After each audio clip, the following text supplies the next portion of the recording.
Hello, welcome to the Deltahead stream.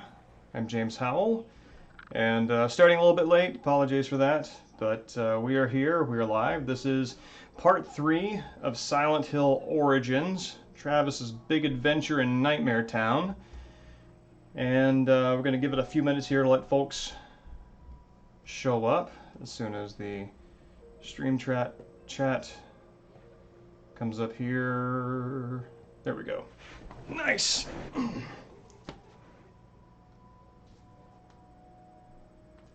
So, as I did last week, one of the things I'm going to start doing as folks trickle in for the first part is I'm just going to talk about things I'm reading so that people can, enough people can kind of get started on the game at the same time.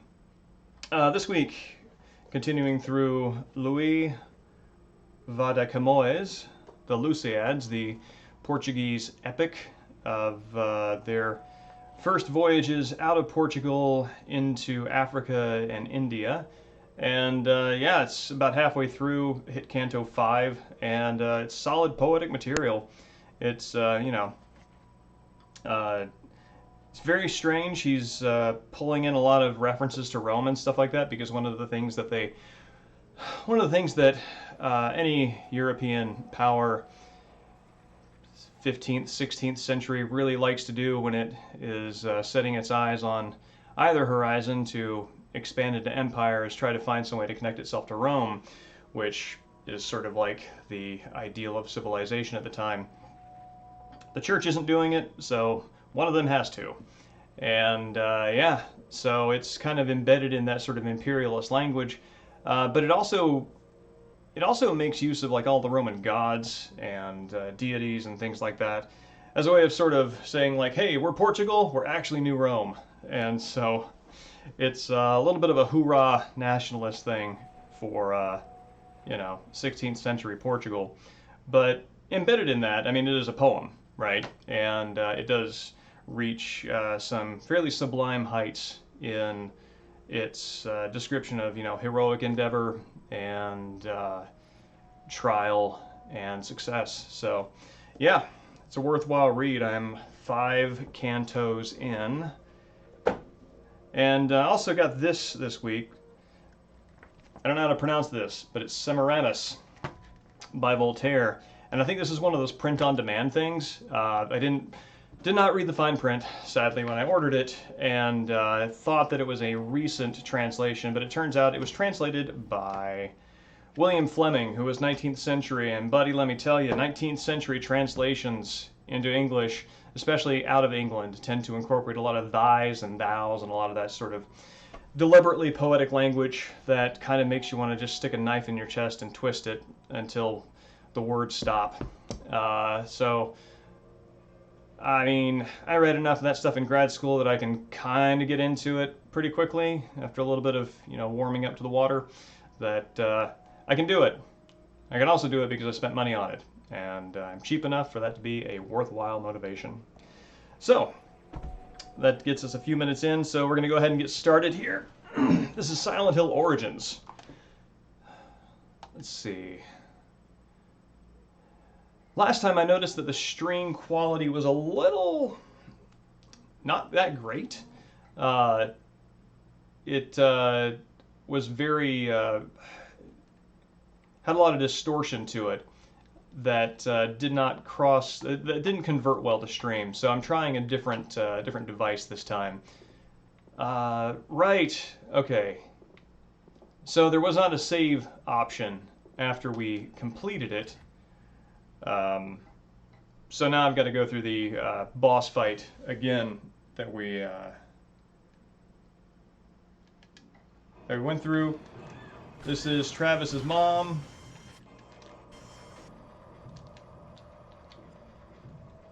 Let's see. Let's go ahead and do that so we don't have to worry about that reload animation.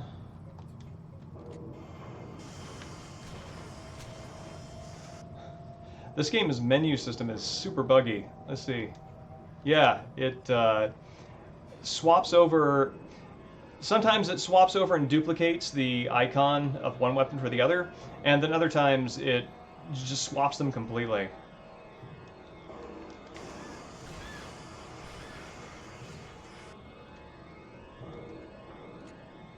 I remember last time it was fairly dramatic and kind of close to the edge in terms of victory.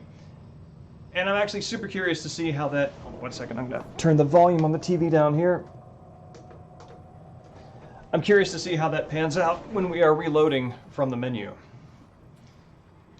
Let's see. Yeah, we get Sandy Hill up there.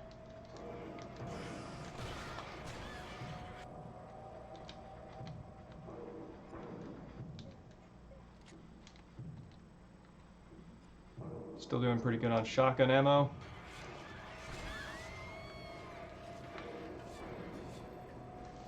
Is that it? That is it. Wow, when you're reloading from the menu, that fight is nothing at all.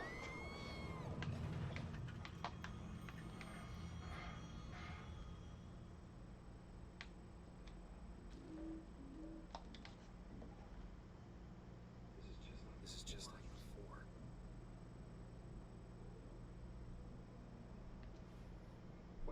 What's happening here? That thing couldn't have been. Are you making this happen? Are you doing this? Man, Alyssa has resting Satan child face. Wait. No. Don't go. I need to know.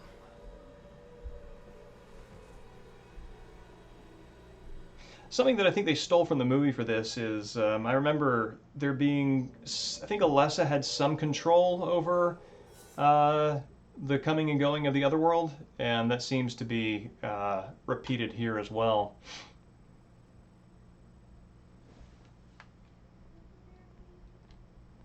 I sure am hoping that switching over to the new device is working out on stream, because visually it looks kind of hideous on my TV.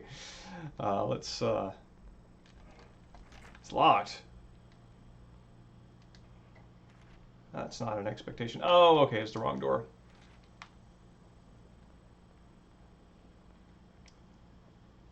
It is a nice touch. It's more evocative than deliberate or representative.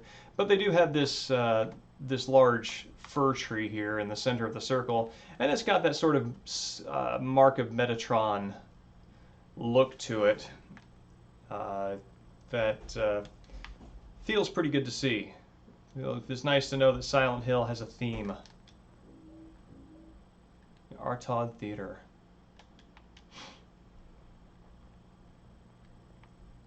Hey, Mode 7. Yeah, it kind of is. Because I'm pretty sure that office that's right up ahead is the final destination. Let me say, that was a long hospital level.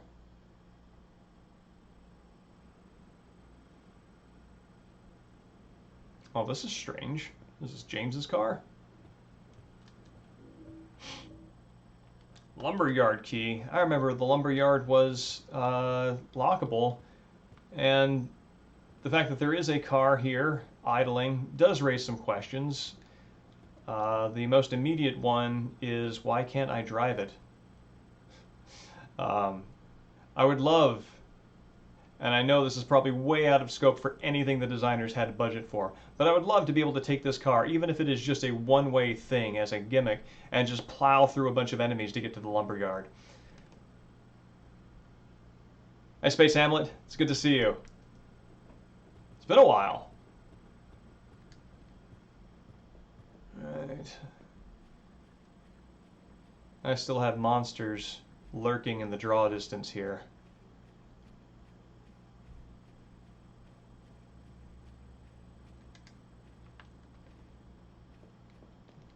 Well, if you got reasons to miss them, I mean, you know, you got to take care of things. But I always love seeing you around, so am sad that, oh no, one of the, oh no.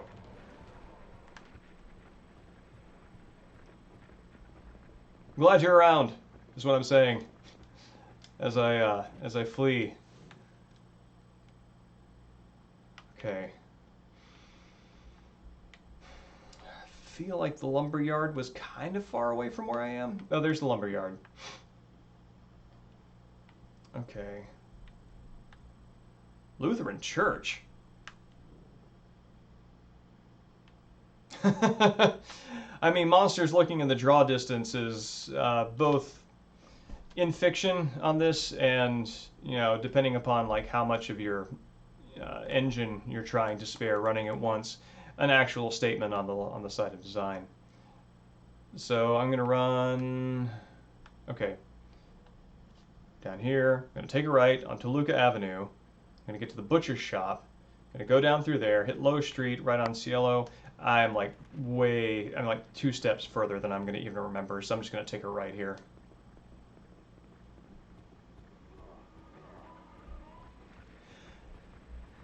Well, Hamlet, one of the things that is strange about this game that I've mentioned in previous streams is that where I'm at on my map. Okay. Oh wow, I'm not even anywhere near. I am going to drink an energy drink. This game. Let's see. Silent Hill Origins on PS2 is a port of Silent Hill Origins on the PSP. So everything about this game is brought from PSP onto PS2, and some of it could use some more optimization. As a result, they didn't really bump up the resolution on the graphics, so it looks a little fuzzier because it's meant to be seen on a smaller screen. But so I mean, if you notice things like that, you're not going to be super wrong. It's just kind of the way it goes. Oh yeah, I heard the Death Stranding came out on PC. Excuse me. That I think I got a lot of good time out of that game.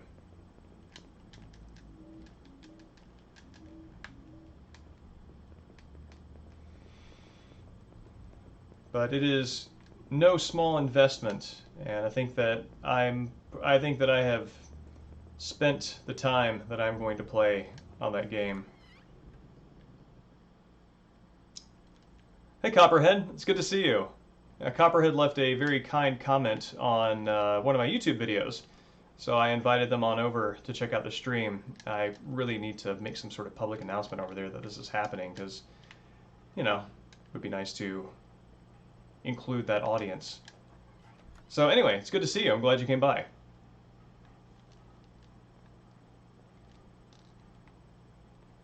So I know this is the butcher's shop. What am I looking at here? There's something very tonally strange about having a bull's head mounted on the wall of a butcher's shop. Yeah, Hamlet, you're right. The only ones that didn't, they're actually outside of PT. I don't think any Silent Hill game was done on the PS4 that generation. After I finished this is part of a kind of a themed set of streams for the B rank Silent Hills. After this, I will be doing Silent Hill Downpour, which is, I've been informed, kind of a D rank. But yeah, I call them B rank because they're not Silent Hills 1 or 2 or 4 or 3. 3 is I like it. 3 is good, but not my favorite. But that notwithstanding, I think one of the things that's unfortunately in their disadvantage is that they are good games, right? They're kind of average, and they're interesting as far as horror games go. They just happen to be the mediocre performing student to the valedictorian 3-time letter winning older brother or sister, right? Of one of the best video games ever. So.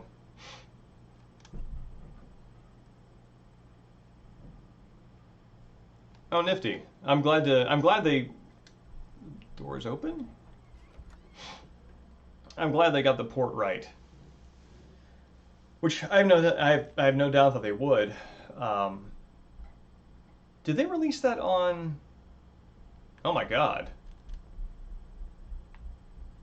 Is that a nurse? Oh, that's right. I saw the butcher killing a nurse because the butcher is this game's Pyramid Head. Fresh and smoked sausage.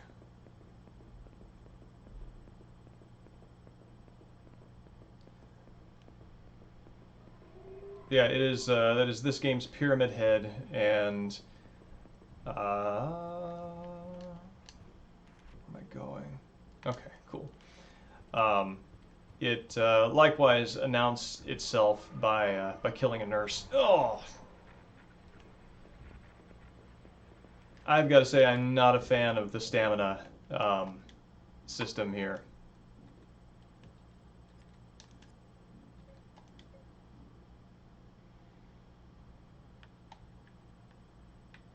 What does that say? Power Plus. Power Plus energy drink. Thank you, that's very kind of you. Yes, I have been told that I look like Otacon. I think it's a combination of the hair and the glasses. Um,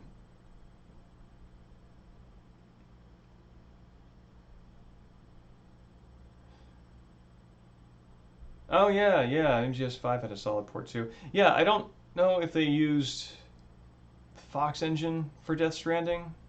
I don't remember. I played that game from beginning to end, got a lot of things up to 5 star, but I know so little about its development um, compared to like MGS5. Let's see, what's our energy drink looks like? What does our energy drink look like here? Herbs and vitamins. This drink is perfect for combating aches and pains. It's fair. All right.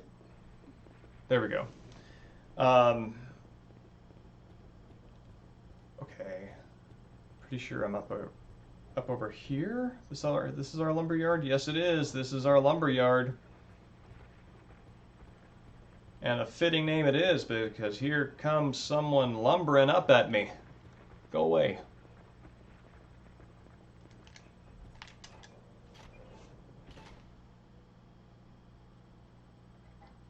Okay.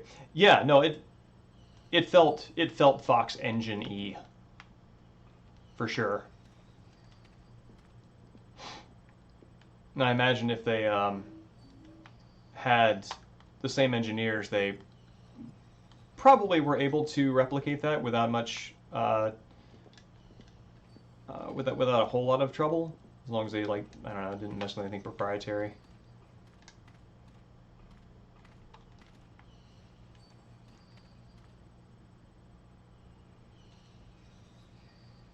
Discount lumberjack. Well, you're not wrong. Travis is sort of all-purpose blue collar here, which is nice.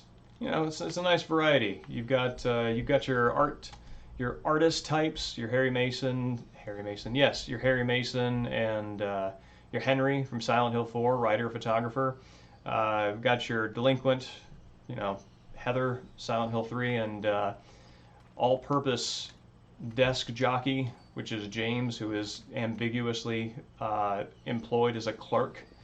But you know, you don't have that many like just like straight up blue collar people showing up into Silent Hill with their baggage. This is a suspiciously fixed camera angle. I wonder what I'm going to use this to run away from.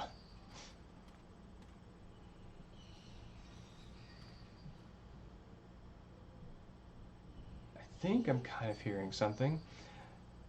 And Copperhead, that's great. It is wonderful when a computer that is under spec can run a game that you want well. Oh God, what is this?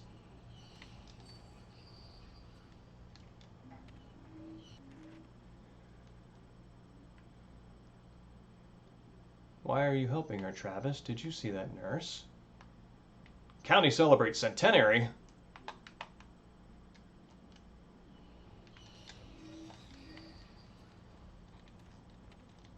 Straight up outraged by the wrong thing.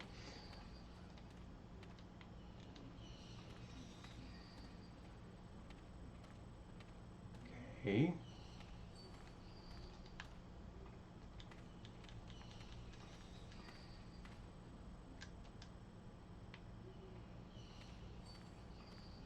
Like I hear something that sounds like could be birds or squealing.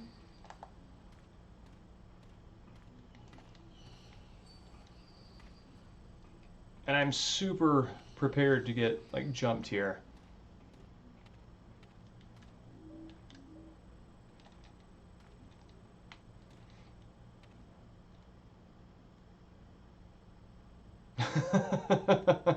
No, you're right. It is. It is. It is that feeling.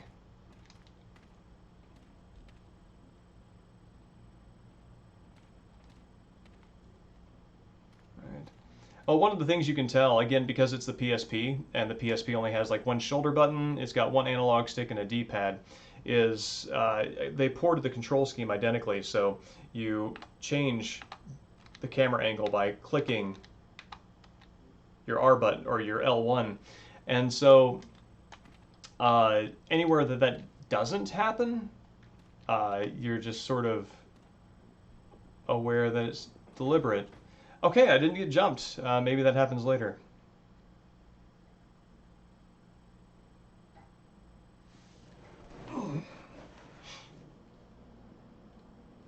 Okay.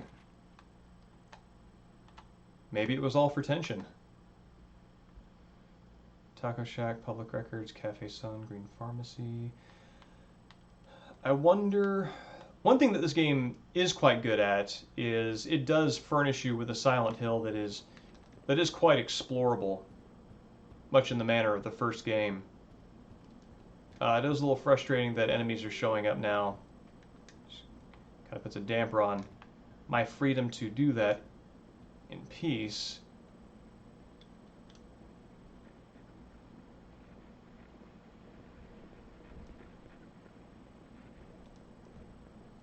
Can I crawl? No.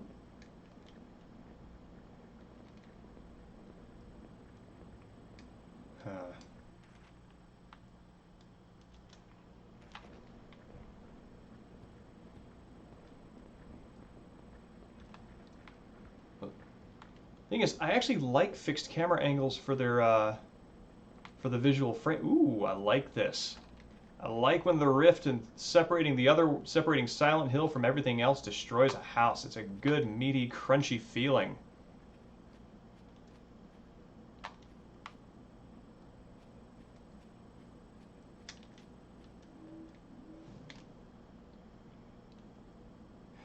Yeah, Mode 7, I'm 100% anticipating having to go back through there during like a Dark World version of Silent Hill and getting jumped by like the Butcher or something.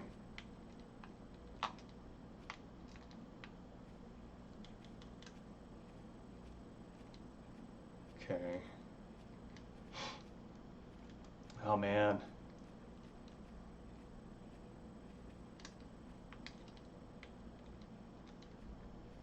Okay. Oh, damn it. These things are the worst. They're just a little too fast to like comfortably run away from. And they track you and kind of remember where you are. It's very frustrating. Oh, yes.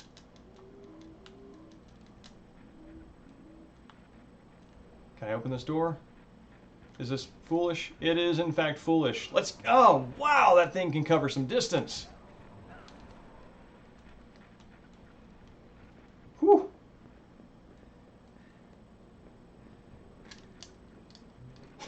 Yeah, Silent Hill would have been fine if they just learned like trigger discipline, right? Okay. So that's all legit. I did get a health drink, and that's welcome.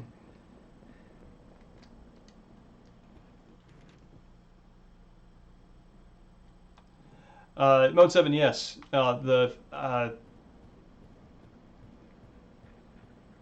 It's like aesthetics over useful information, and if I'm going to be left at peace, then you know I can accept the aesthetics like this right here. But I know that critter's there. He is. Also, having to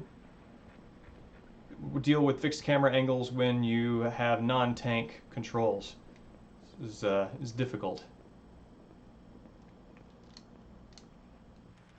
Space Hamlet, that is true. That is a version of gun safety, albeit unorthodox. Uh, okay, I really want to see what this building is. I really don't want to deal with this thing that can apparently teleport right over to me when it's ready to attack. Ah, Jesus.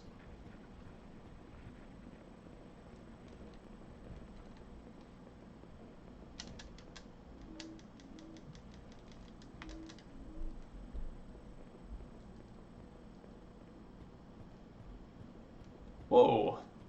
What is this? Oh, I wonder if this is the cemetery that James entered through.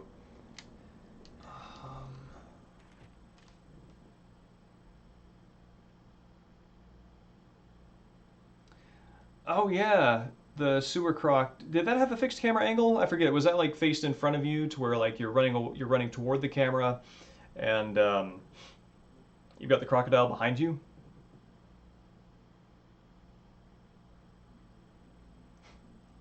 And yeah, no, yeah, that is true, Space Hammer. They kind of have a old Tex Avery slash Warner Brothers hound look to them, right? Like kind of sniffing on the ground with their nose, swinging back and forth like a divining rod, and their butts up in the air as they're sort of like bouncing to music or something.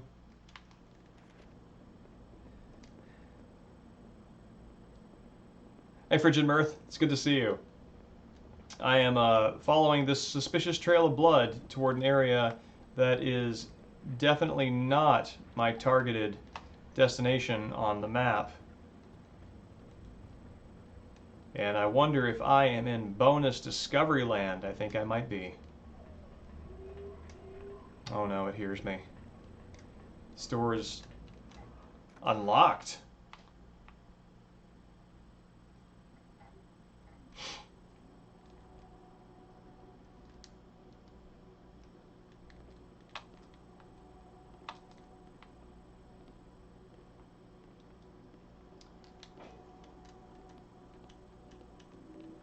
Oh, is that a toaster? Is that a toaster? It is a toaster. I've got a toaster.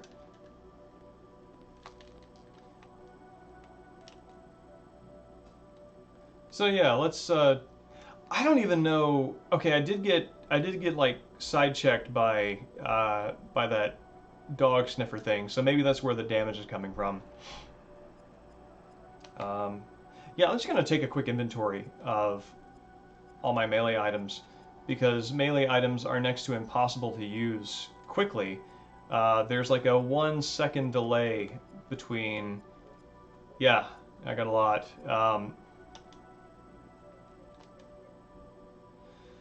There's a 1 second delay between button press and input. I don't know why, but that makes the melee difficult to engage, and which is a little frustrating because the game does depend on melee too as its sort of thematic thing.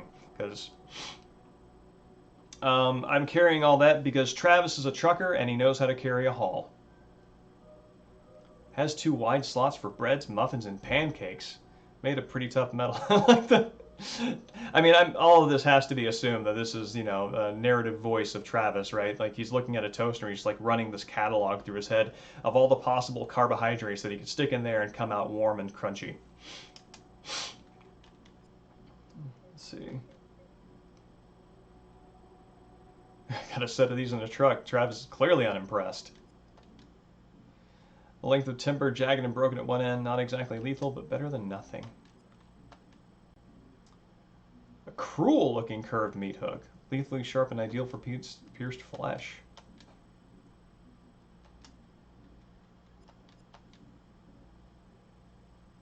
Baton, used to subdue violent patients. This variation on the billy club is durable, but won't cause lasting damage. Right, like rubber bullets. Lasting damage really depends on who's using it.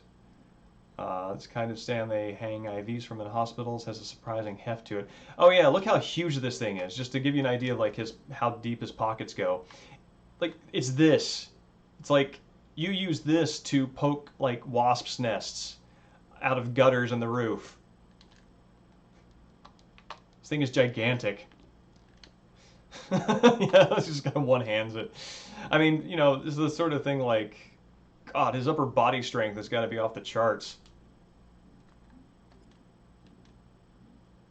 Surgeon's scalpel, very short but incredibly sharp. Razor. Whenever I get a haircut, the barber uses one of these. Don't shave much myself. The job doesn't exactly require the clean-cut look. An old-fashioned cutthroat razor, he describes it. That's interesting. There are two tiers of description. Thick rubber baton for patient control. A portable TV. Oh, I want to see what he says about the analog. Not so portable without a socket. Yep. Man, that is an old, like, when I think about portable TVs, I think of those kind of like very giant, almost like walkie-talkie style things that have like a very small screen that is almost always tinged blue for some reason. Sucks carrying this TV around. Let's see. A manageable filing cabinet with sharp edges. It's empty. Manageable. Sharp poker. Kind of used to stoke a fire. It's pretty heavy and sports a sharp tip. A Teddington 1500 portable typewriter in good working order. I like that Travis has got an eye for typewriters and knows how to identify them by make, model, and really state of repair. Good on you, Travis. Heavy, sturdy base. Plastic crate. You should carry bottles or something. I like the dismissiveness there. Oh no, we're not using this. This is a terrible weapon. We are going to heft a toaster. Although the stream favorite from the last time we did this was the medicine bottle, which is described as something that used to like hold like a quantity of medicine, but the thing is like this big. It's like a giant vase for like a succulent you pulled straight out of the desert and needed to cart somewhere. It's huge.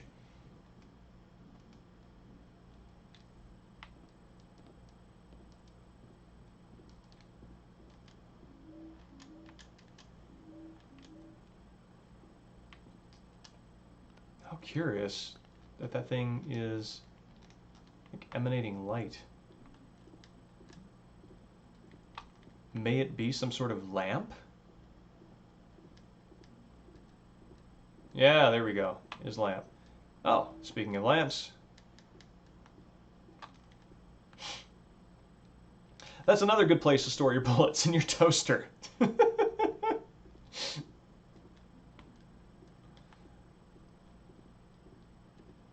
So there was a trail of blood leading in here, and I was kind of hoping that I would find some sort of follow-up to that clue. Oh, there's more to explore here. It looks like here's my blood trail.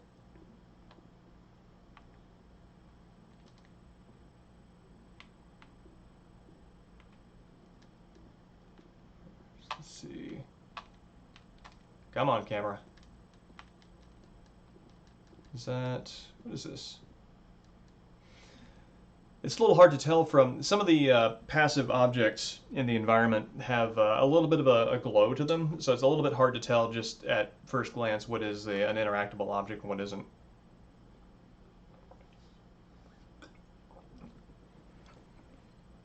No, that lamp is a monster hiding inside. I mean, it clearly like took like a regular lampshade and cartoonishly pulled it all the way down itself into like a body sheath. A razor. Oh, someone just cut themselves shaving. Oh God.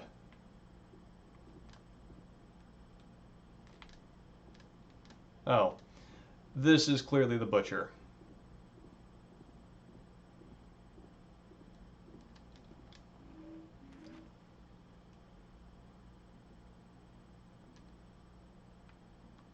Someone made a hole. Go home, Travis. Well, I am... Gotta get way jumped in here. I'm pretty sure that... I'm willing to bet that the butcher is down there. And I hope there is a continue function. Oh, first aid kit. That's very handy. What? I tried that door on the other side and it told me something is blocking it. That is clearly a lie. What brings Travis to Silent Hill? So Travis was driving his truck on his way to Bram's, which is one of those towns flanking Silent Hill, which is mentioned to sort of give it a sense of, you know, a New England-y place. And he almost ran over Ghost Alessa, which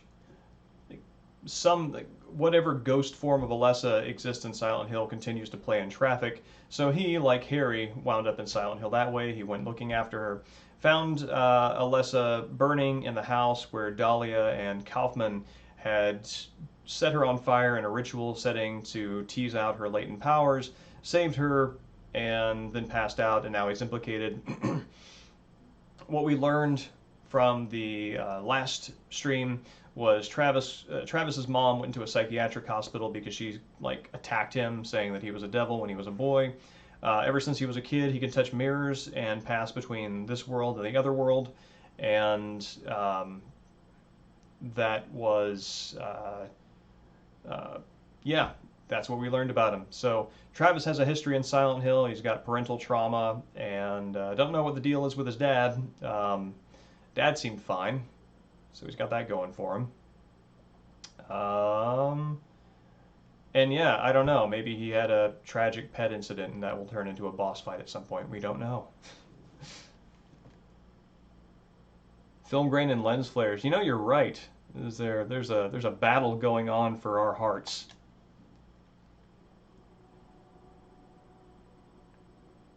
I hear music.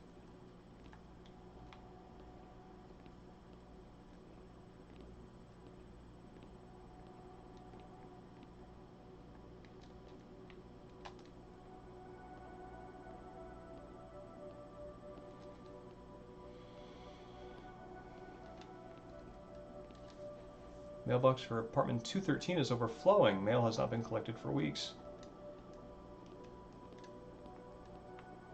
Is there anything in there?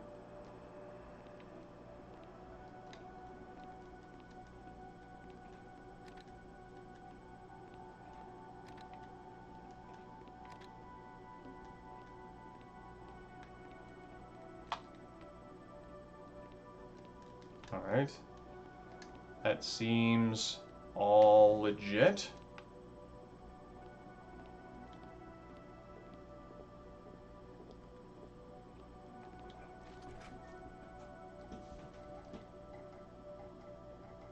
Oh, I wonder if I needed to go through there in order to get to the theater. Which I'm going to be a little disappointed if that's the case, because I felt fairly clever for finding some sort of side questy place. But yep, that seems to be it. Well, shoot. I'm only smart enough to solve the puzzles that are necessary in front of me, and not clever enough to find the ones I didn't need to solve.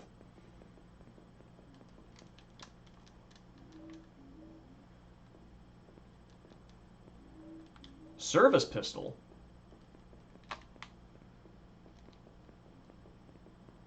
I would like that, thank you very much.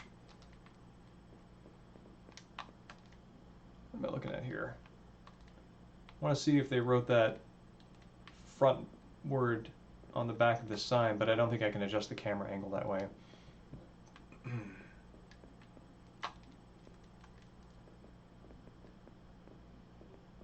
Yeah, Ammo Alley.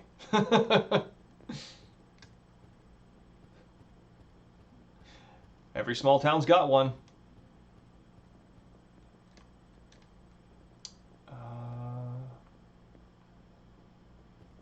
Okay, there's nothing here.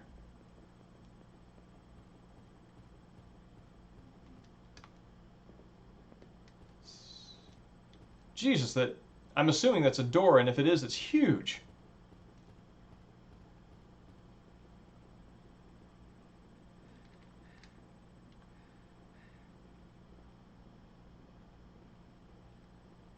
Another ammo alley. How about that?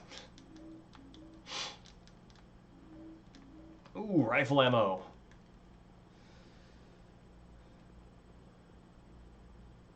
Our Todd reference? I am not familiar what that would be in reference to. Do you have any more, like, little more context on that? Tempest, that's, I mean, for the Shakespeare play, that's something that I have frame of reference for. But our Todd is not familiar to me.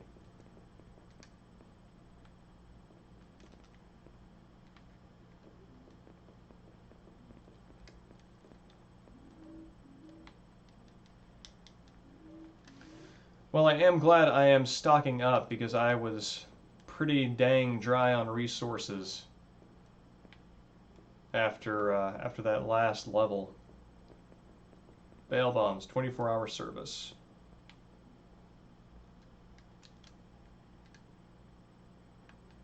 Oh, weird.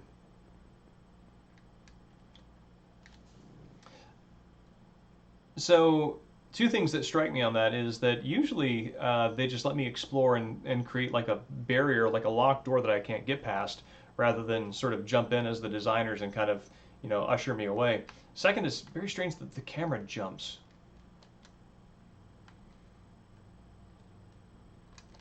Weird.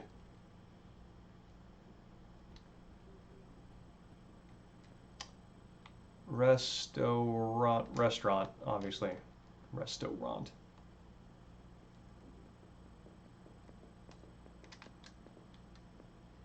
Public Records Office.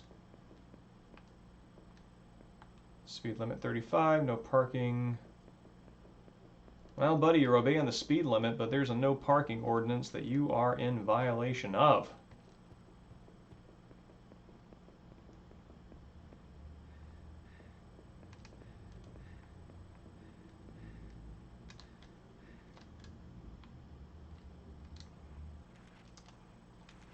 Okay.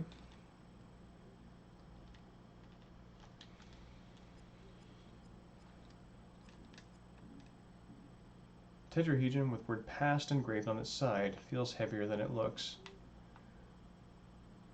I'm wondering if the engraving is just on the side I'm not looking at, or if Travis can decode that symbol.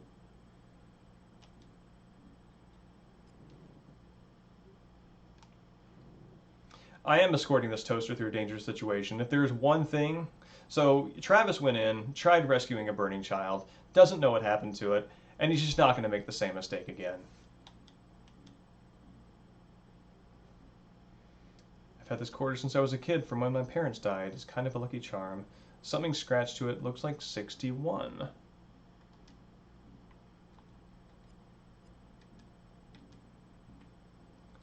With my job, I spend a lot of time on the road at night. When something goes wrong, it's good to have this thing strapped to my jacket.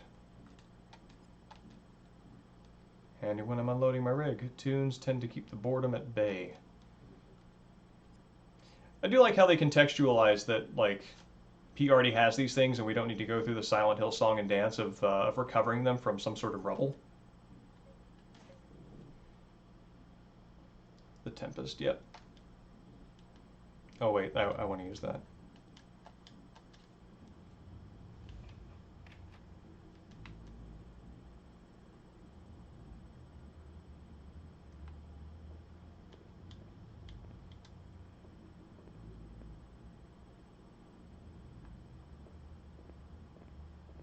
I'm actually very curious to see what that poster would look like at full resolution.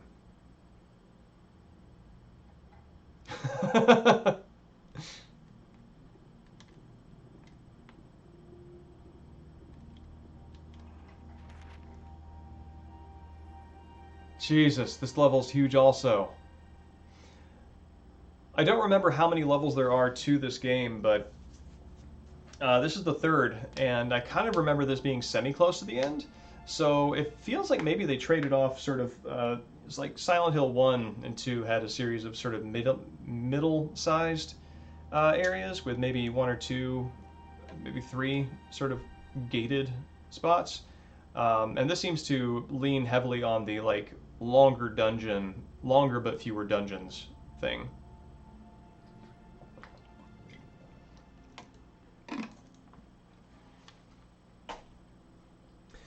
No, you're right, Copperhead, and I think the fact that I mean that fits the story very well because Travis, when looking at this, clearly has a running list of all the possible, breakfast delights he could draw from it.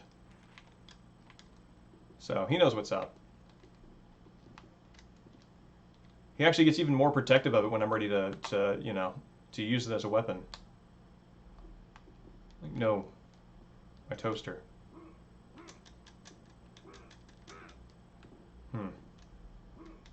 I'm disappointed there is no toaster combo.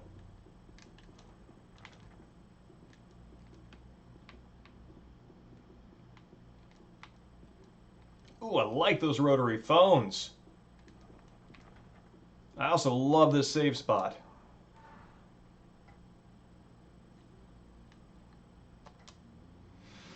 All right.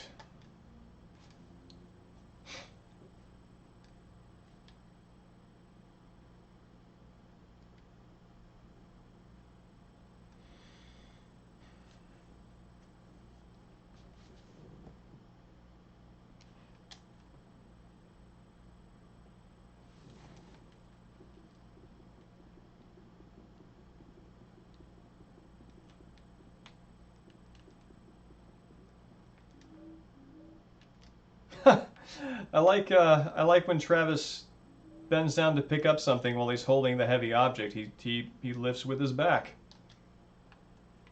I mean, he lifts with his legs, not his back.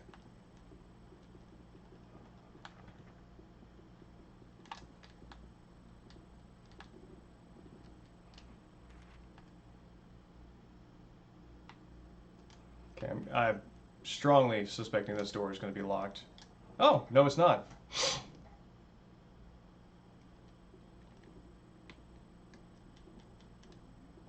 That's cool.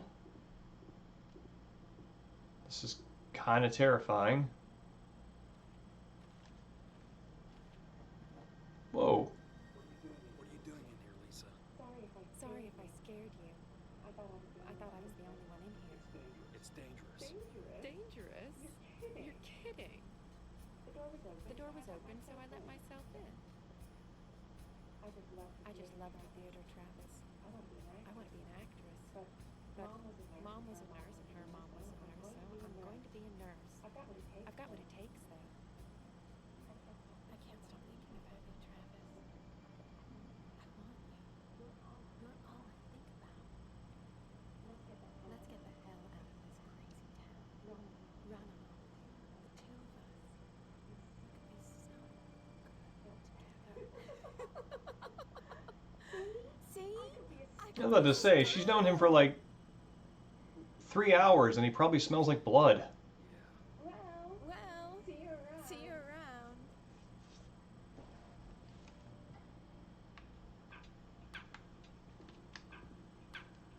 All right, so some very, very positive character building for Lisa there.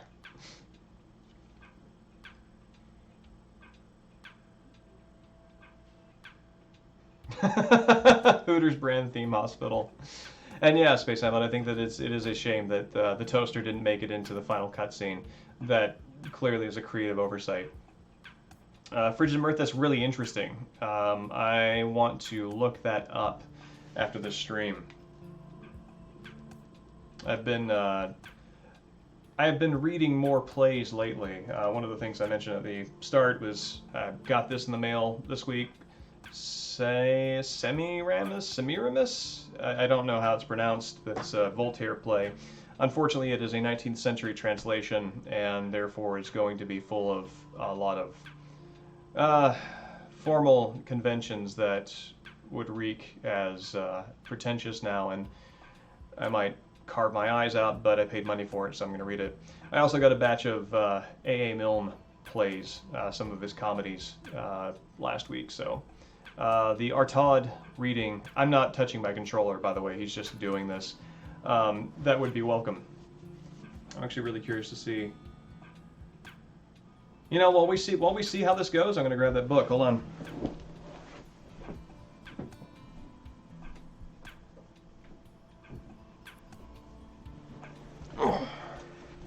Still going. Yeah, here we go. 4 plays. A. Milne. This is a very old Penguin edition, and it's one that, let's see, where's it printed?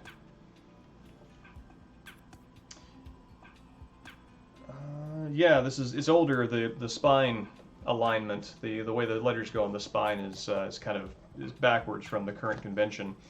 And what is this? What's this in here? Acceptable. Emilia 2. Oh, that's the quality marker from the bookseller I bought it from. Anyway, it's unmarked, and that's pretty neat. And it is weathered, well used, and smells like dust. I'm gonna regret that later.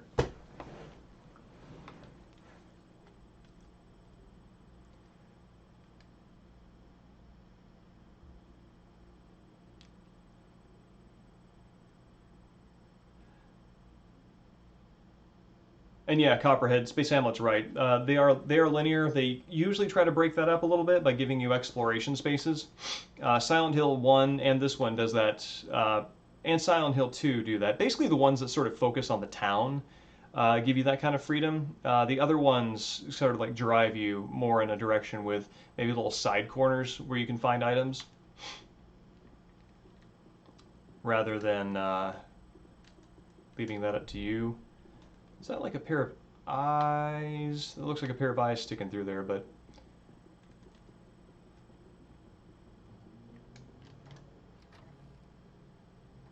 No, you certainly cannot. What is this? I guess this is the default butt camera angle. I would like context for this butt, please.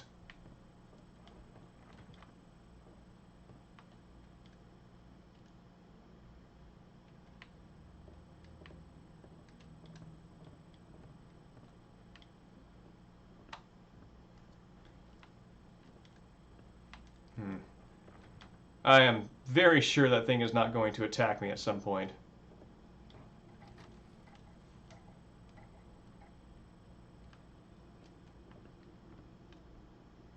Safety? Curtain. Jesus!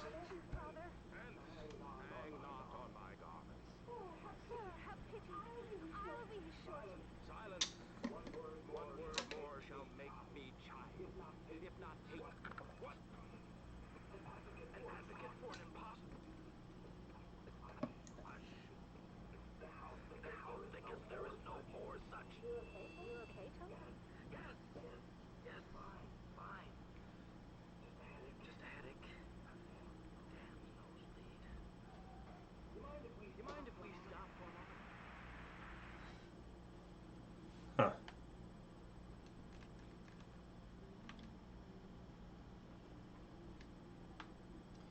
Interesting. If I knew the Tempest better, I might have deeper context for why that particular scene was important. But the takeaway is Tony has nosebleeds.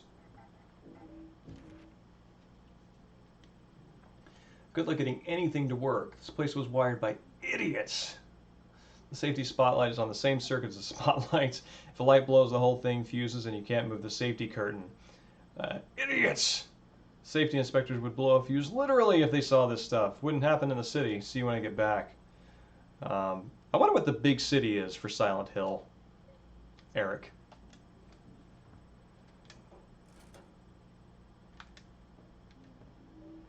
Iron weights. Ooh. Do I get to throw iron weights? Oh, I do. Travis can do some very, very light curls.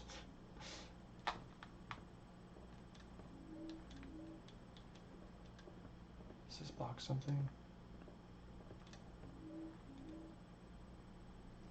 Uh, I don't think we know exactly which state it's in, but it's sort of generally understood to be New England-y. I've always kind of imagined it being kind of a Pennsylvania, Massachusetts deal. Like in Silent Hill 2, there was mention of it having been like basically a torture camp for Confederate soldiers during the Civil War. So uh, and it's also got like a bunch of other New England stuff. So that general region can be sort of implied.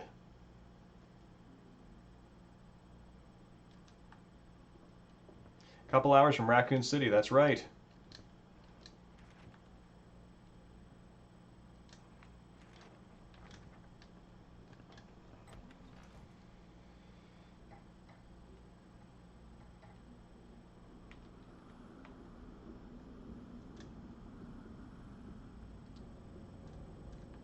Well, I'm hearing noise.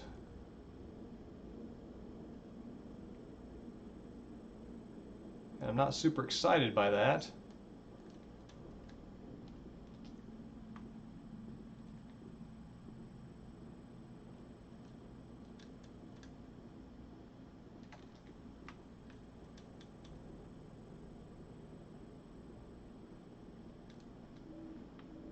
Another hammer. Man, this town is just full of hammers.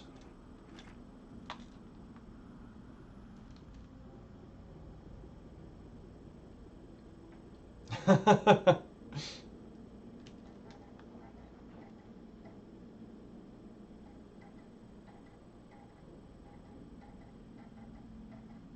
had the pleasure to visit Boston it would have been back in October. So yeah, I got to go see Emerson's house.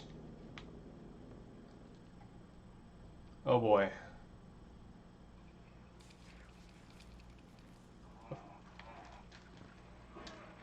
What? But he's got some teleportation ability there. I would like to. Oh. Oh man. Okay. Um, yeah, that's one thing about the game. The enemies in this game, they're very grabby, and they've got a really long reach where there's really no animation. It just sort of snaps you into the struggle. Hi, Toe. It's good to see you. Uh, yeah, no, it definitely maps Silent Hill onto the psyche of its visitor. Let's see, maybe I can hit him with this.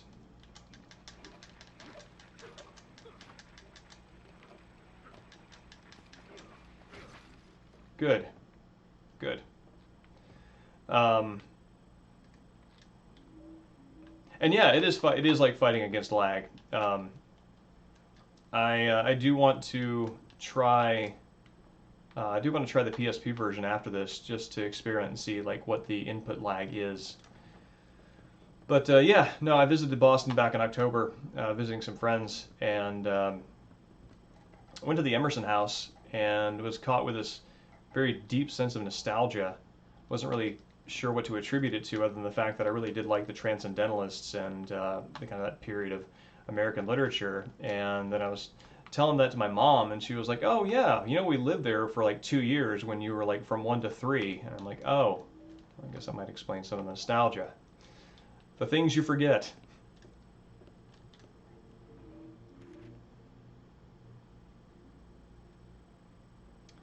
Jack says the town is located on old spiritual ground. Hopefully we will be blessed. Luck your optimism.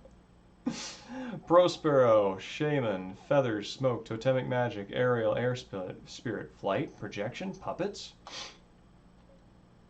Caliban, buffalo spirit, skins and Burkoffian performance. On all fours, poor actor. So these some. Oh, yeah, there's my mirror. Yeah, this is Space Amulet. This is one of the things that Travis can do.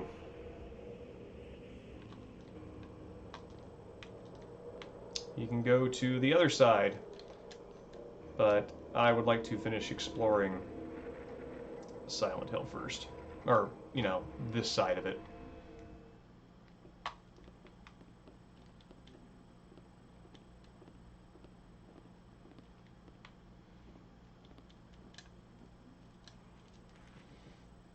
Okay, men's dressing room.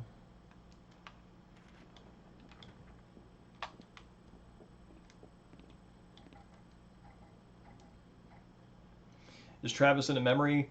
I don't think so. I think he's in as much a memory as, you know, anybody is when they're sort of past torments. Ooh, another television. Man, Travis is like just helping himself to the five-finger discount in Silent Hill. Um, yeah, you know, as much as any kind of moment when trauma meets Silent Hill's, uh, you know, Jacob's Ladder-esque angels and demons.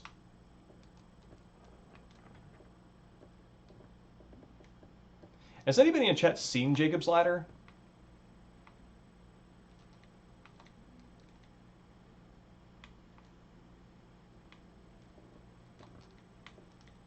Hmm.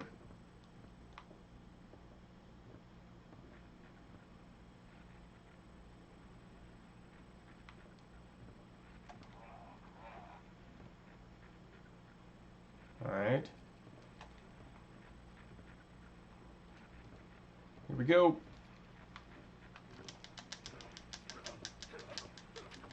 Get him. Yes. Stab. All right. If you would like if you dig Silent Hill's aesthetic and kind of its general storytelling angle, but don't really have the time or interest or access for whatever reason to the games, Jacob's Ladder as a movie is a pretty good way of getting that experience right down to some of the special effects. It's a very good movie. And I highly recommend it. I don't know what the availability is on on Netflix or whatever, but recommend checking it out. Hey, Smiley, it's good to see you. How are you tonight? Video essay on it? Oh yeah, no, it's solid stuff. The acting, Tim Robbins is great. I forget who else is in it, but oh, live ammunition backstage. Just what you want to put right next to your blanks for the shooting scenes. But yeah, no, it's good. I recommend it. Rehearsal's fantastic. New costume fantastic. All in all, fantastic. Tuesday, strange day. Girl stuck into theater today, playing hooky, no doubt. Pity, let her sit and watch a run through. Very useful feedback. Premature ending by poor Tony getting a shocking nosebleed. Wow. Act 1, Scene 2, rehearsal. Yes, that is premature.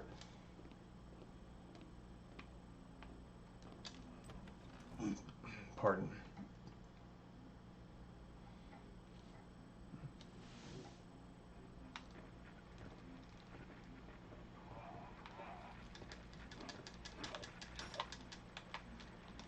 All right. Also, weapons are perishable.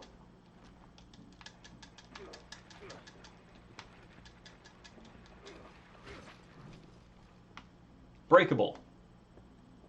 Perishable implies rot.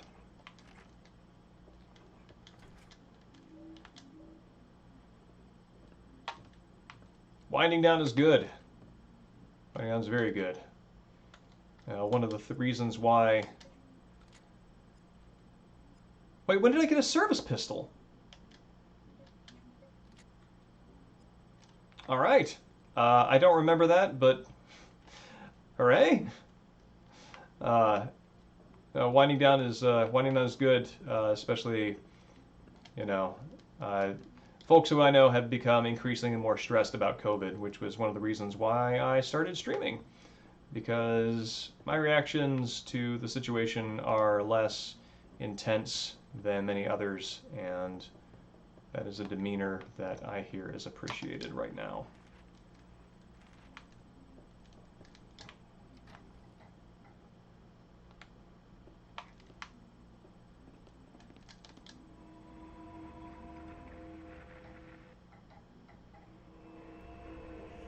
All right, we are now in the other world, and I mean, it's America, right? You look in your pockets and you have a gun. You just can't stop it from happening.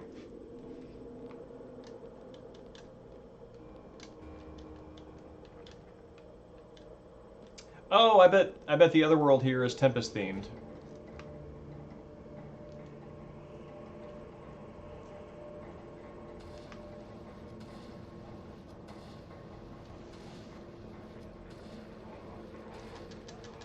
Oh, come on.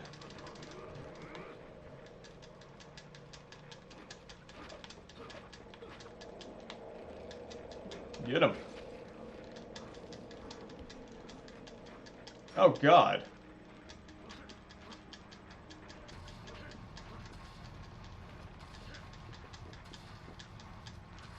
Oh, man. Okay. Let's poke him with a screwdriver.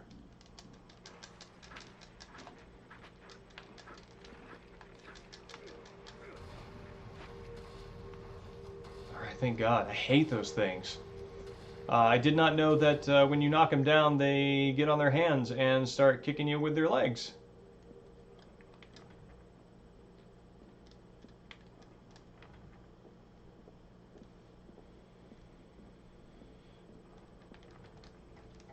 Okay.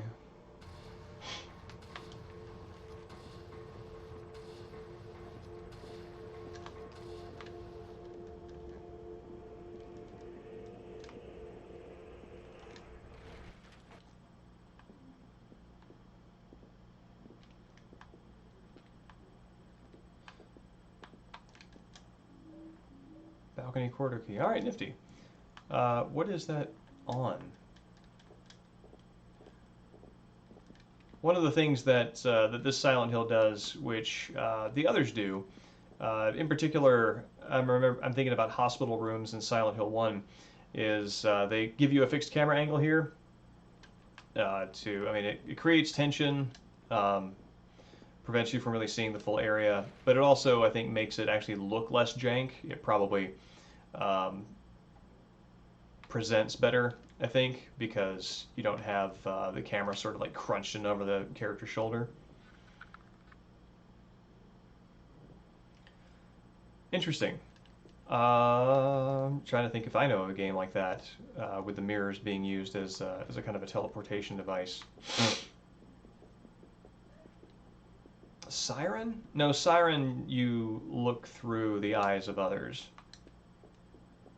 Thinking of a different gimmick there.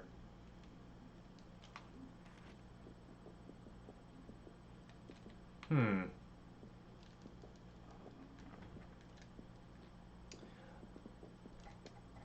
Nothing's coming immediately to mind, but I'm actually super interested in that. I think the concept is neat.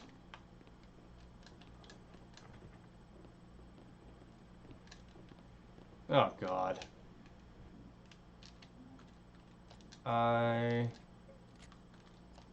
am not dealing with that. Oh, if you look at the image, it fixes it.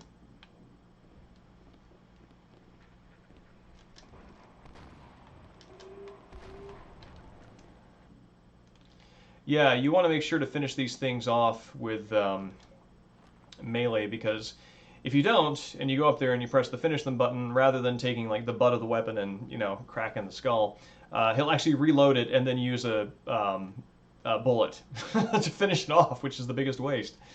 Um,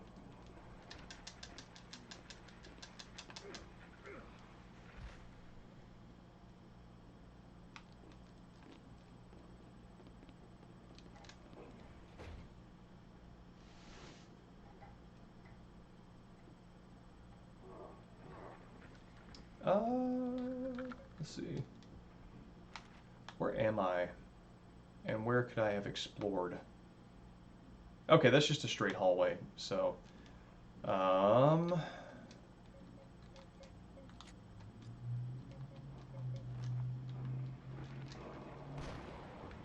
oh, okay, sure.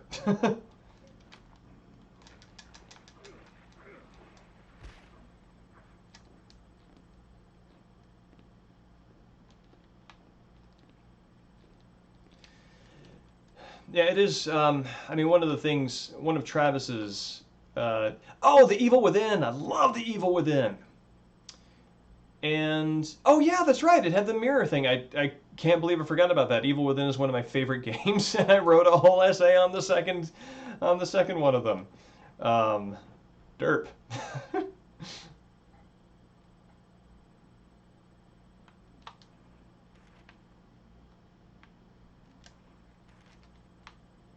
Yeah, I love that game. I love both of those games. But yeah, violence is supposed to be Travis's vice here, and one of the reasons why you're given so many melee items is to give you the opportunity to destroy them, to just crunch through enemies, and to smash them.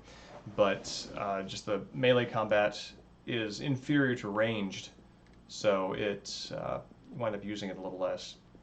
Yeah, this is cool. I like the idea of the other world sort of responding to the imagination of whatever is happening around it. And so, um, uh, if it's in like a playhouse or something like that, it starts to take on features of of the play.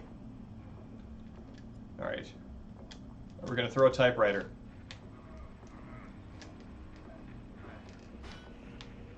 Yeah,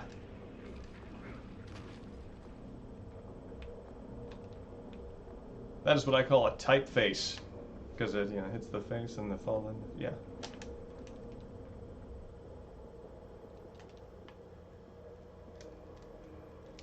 On either side of the door are two deep square holes. Set into the door is a plaque which reads, I am a child torn by twin desires. I stand before a door. My right hand calls to the light. My left hand ushers in darkness. Okay. I'm guessing I gotta find these plaques. Hi, Viper. And welcome back, Hamlet. Yes, no, the typewriter moment was we've all been the whole stream has been leading up to that, so I'm glad you showed up at the right time.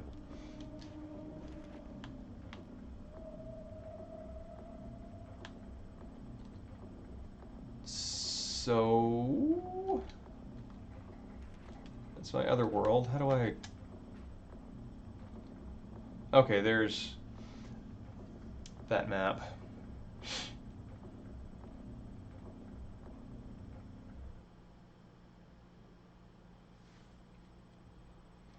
Well, typically what would happen is I would find another mirror and teleport over to the real world and have access to it in a unique way.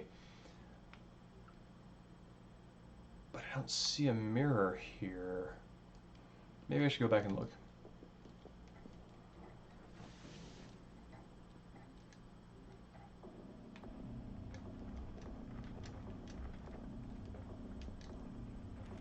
Okay.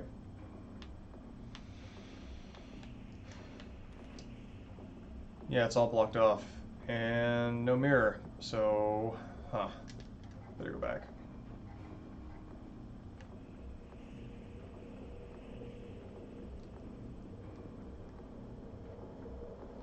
One of the things that I do like about the Silent Hill series, at least for consistency's sake, is how they do keep bringing Akira Yamaoka on for the soundtrack. He always does such quality work.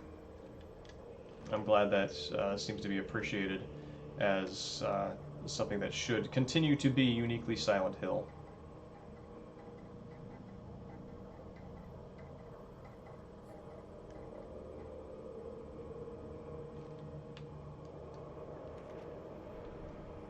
Okay.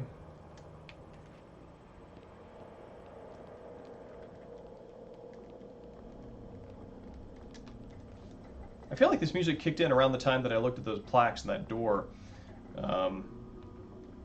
So I'm wondering if I triggered something there.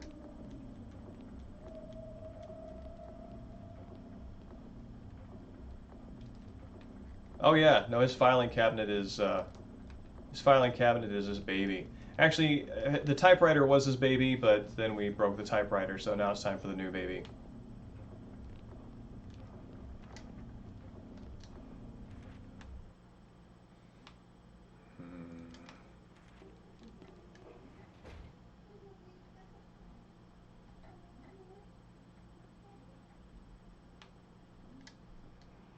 Oh, now the music is over. So I guess the director's office. Gonna go back there and take a look, and if not, then it's back to the mirror in the men's dressing room.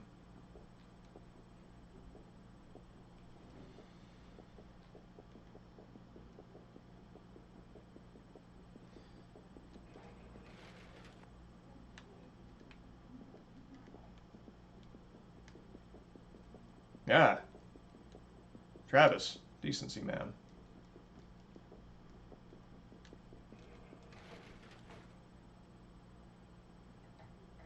Oh yeah, yeah. No, the filing cabinet is the most manageable. Um, Really, the most manageable out of all of it.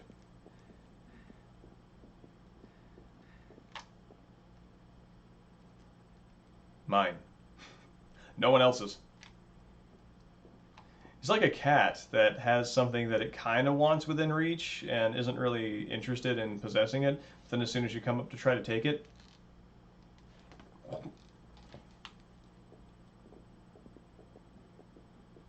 take and keep.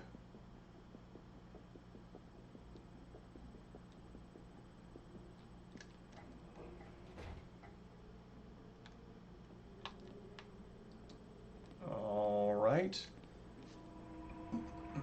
Maybe there's another mirror I need to access.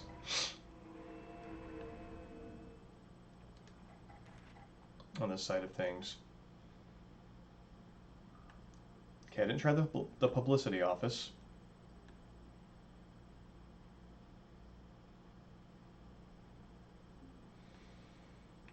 Hmm.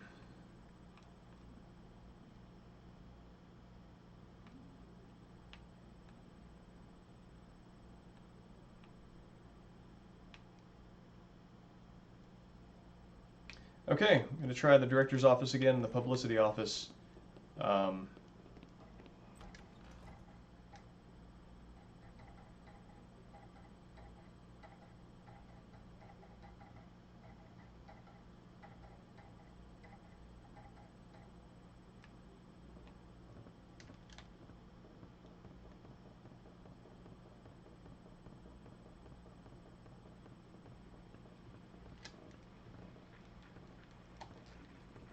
Again?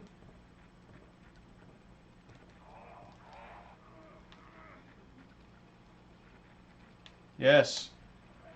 Manageability! Oh no. Crap. The situation quickly became unmanageable as soon as I threw that filing cabinet.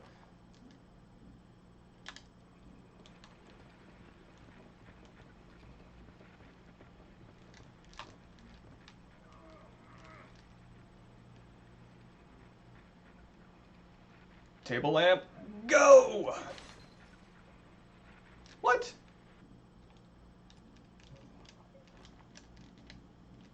No, no, no, no, no. I can't believe that table lamp is not pulling its weight there.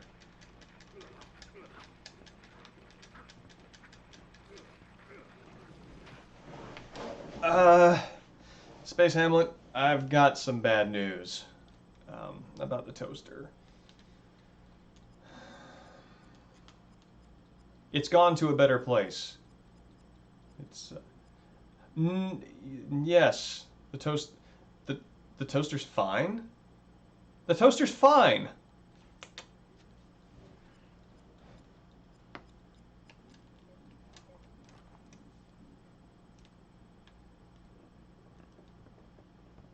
I don't know what you're talking about, Boogle, about another toaster. That's the only toaster there was, as far as Hamlet knows. Don't do this to him.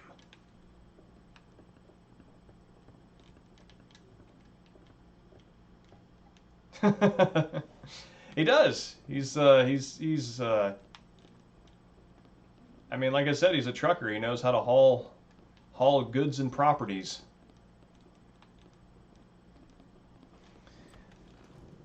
Man, okay. So, I feel like I'm usually pretty good about knowing where the next location is, but I'm a little stuck here. So we're gonna go back to curtain control. Probably saving now is a good idea. And then let's go back to the cloakroom.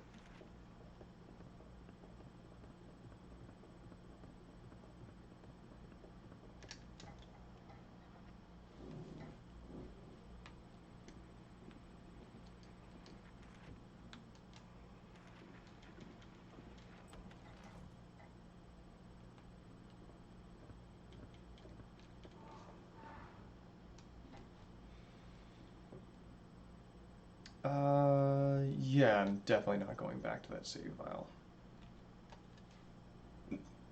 Pardon.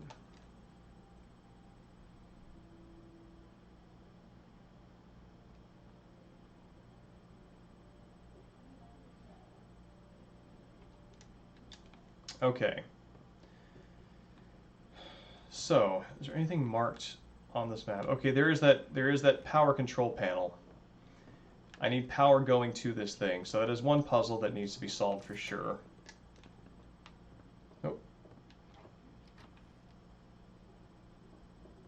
Oh. Jagged wood. Don't mind if I do. Can I hop down off the stage? No, I cannot.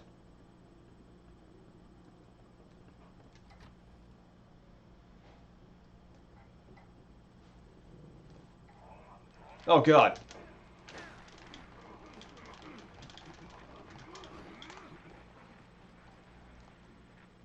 Okay. Surprisingly fine. Yeah, let's,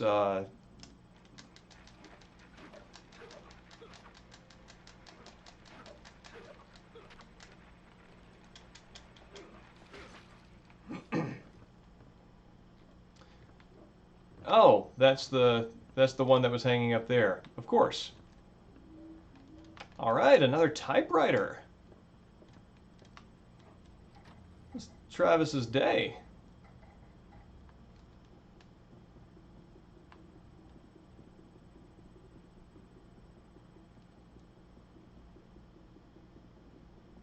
Oh, energy drink, that's nice.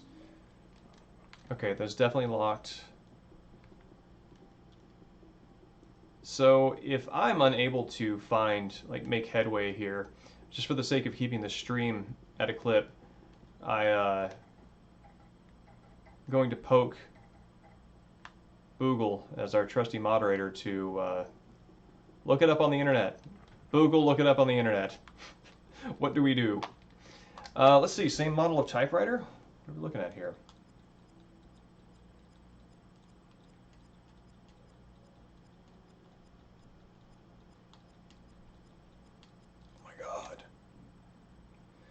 I am, hold on a second. It's another Teddington 1500. These, I mean, these were like industry standard back in the, early 80s, late 70s. Okay, so I am in the theater and I got to the curtain control room. I accessed a mirror and I am now stuck at a door with two placards. So if you find a game FAQ and you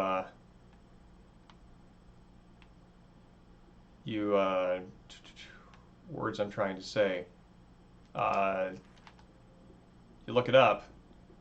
That's what I'm looking for. Oh wait, is this an area I have not explored? Might be a false alarm. It is in fact a false alarm.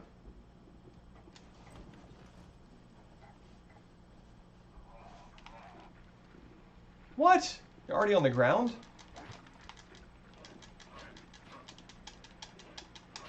We found a nice circling around to get us back, Travis. Found an area that I had not explored, and I think this is gonna help us out here.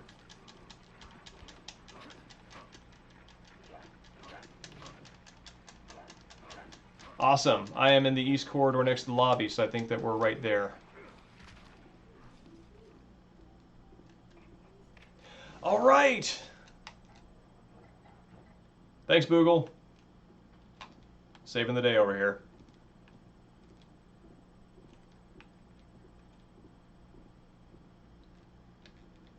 Romeo and Juliet.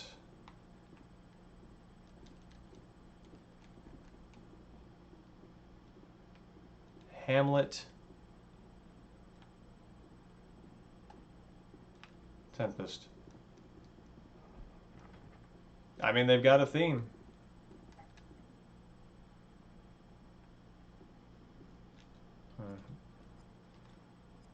No, I want this. I want this crate.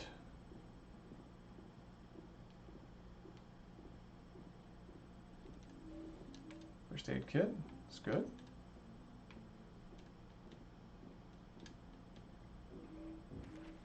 Peter, as expected, the spotlights are as screwy as the rest of this place.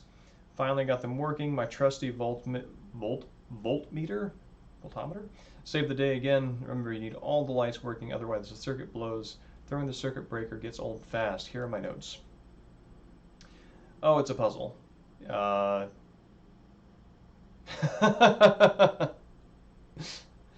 Thank you. I'm glad you're with us. B has to be half the wattage of D. A and B is okay. Break a leg, Eric. Because a broken leg is the consequence of a failed puzzle.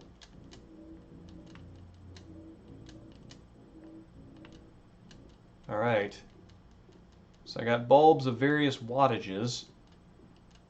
And let's see. These puzzle items. I got the sun totem. God. I forgot that I even picked that up.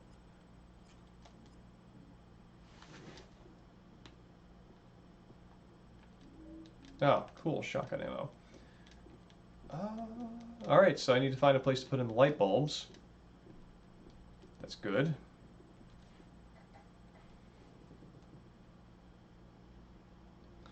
The new No More Heroes game, I'm very excited by it.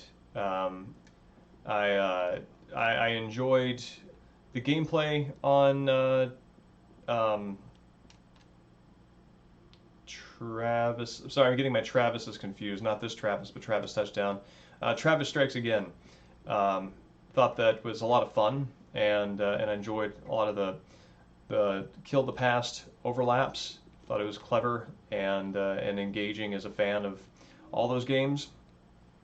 So yeah, I'm really excited by it, and I'm looking forward to the little slice of gameplay in that sort of gray box demo area at the end of Travis Strikes Again. Felt like a pretty nice upgrade to you know, the No More Heroes 1 and 2 combat feel. So yeah, I think it's cool. I mean, if you find the ammo like lying right outside, you know, I don't know, a booth reserved for Lincoln, then yeah, that's troubling. But fortunately, this was not the New England Theater where that went down. Frigid Mirth, yeah, Killer 7 is fantastic. Oh, I went the wrong way. I really enjoyed the Killer 7 shout out at the beginning of Travis Strikes Again, and that little taste of that was enough to keep me going on that game.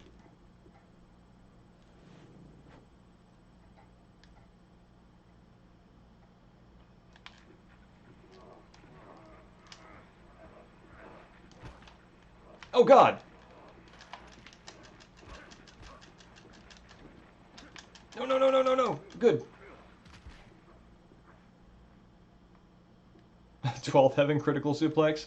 Unfortunately, I don't have quite the time that I had back then. I mean, honestly, my time was pretty spare to begin with. Those projects wound up taking like a year, sometimes years. So unfortunately, the most my time would allow would be like a written thing. Which, if you are interested in Evil Within 2, I do. If you go to deltaheadtranslation.com, I do have an Evil Within 2 analysis up there.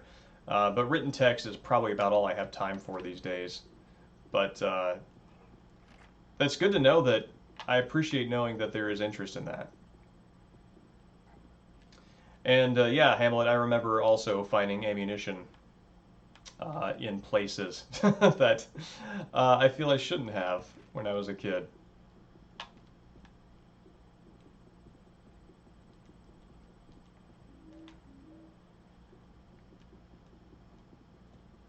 I remember finding some 22 rounds in a graveyard of all places. Oh god, what is it? What is it?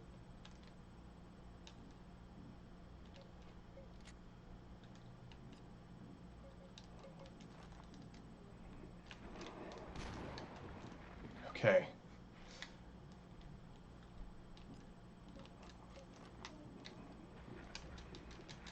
Dude, finish it!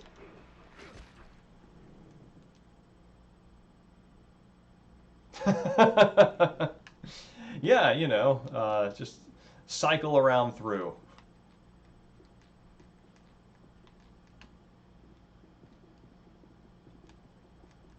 No, when I was younger and lived in more semi-rural areas, um, graveyards were nice places to go for relaxing walks. And what am I looking at? Okay, wrong one.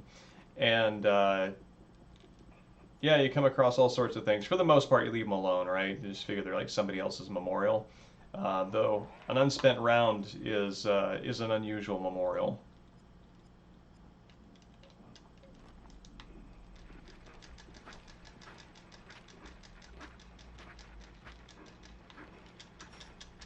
Get him! Get him! Get him! Get him! All right, cool. You have to kind of like approach him from just the right angle.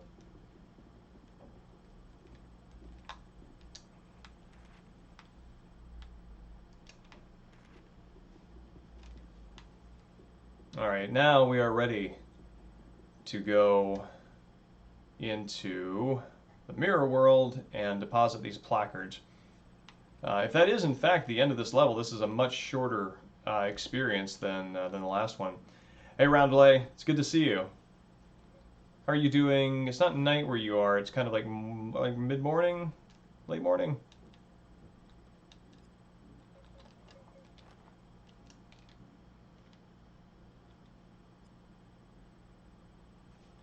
Target ammo. What's my service pistol ammo looking like? I've got 32 rounds of this thing. I have been hoarding bullets.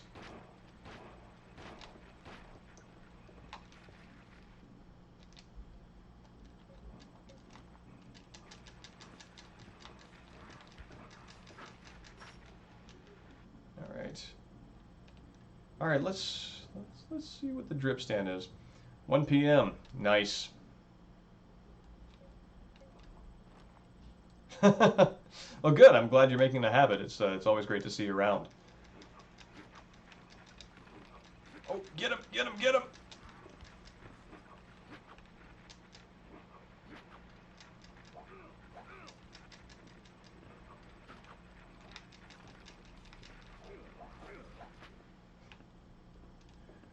That is by definition wieldy.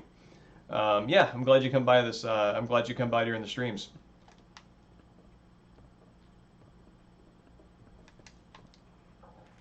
I'm kind of in the mood for coffee, but that would be disastrous at this hour. I celebrated a friend's birthday a few days ago, and I had Diet Coke at like 8:30, 9 p.m. and that stayed with me a few hours. I can only imagine what coffee would have done.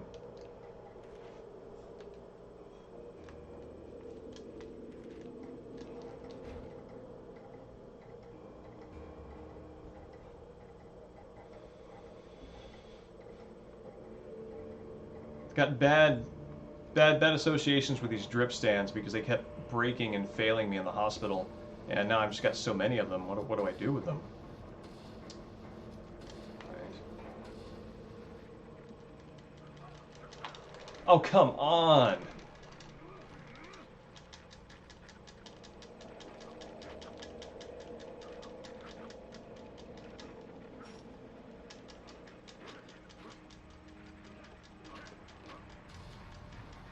I mean, the way they hang down like that, they're practically punching bags. Dude, get him!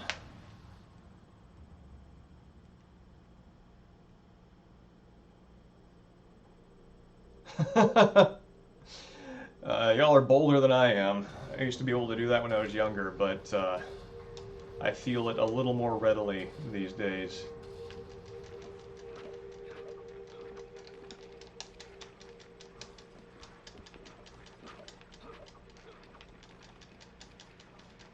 There we go, that's the angle.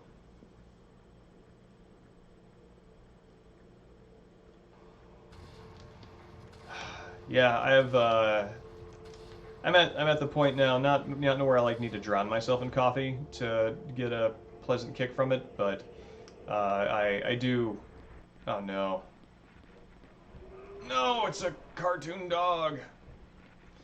Um, uh, I do kind of like need it to sort of have any kind of situational awareness.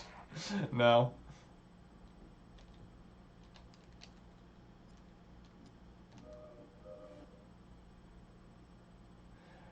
Yeah, yeah, the angles are less forgiving. I don't know what that is.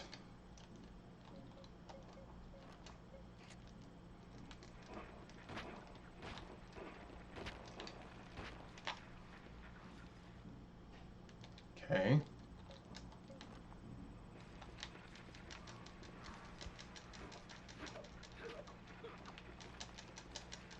Get him! Get him!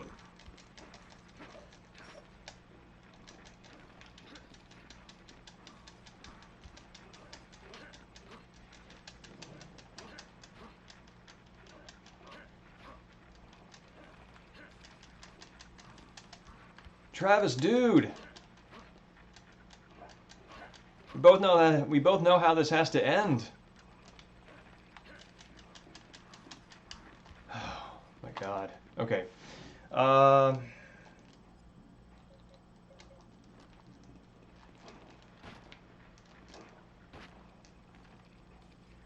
Thank you, man. Yeah, the window for delivering the killing blow is about as long as it takes for you to go through an entire punch animation. So if you're kind of preparing for it to still stand up and you wind up swinging, you miss that.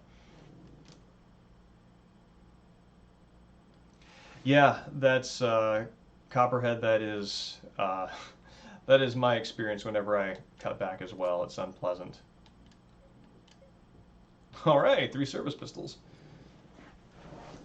Oh, oh well, thank you very much. Very kind of you. So I want to go through this door here.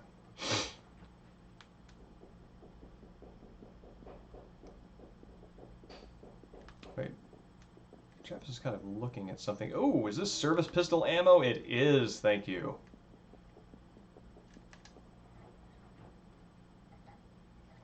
Service pistol is a strange... Oh, God.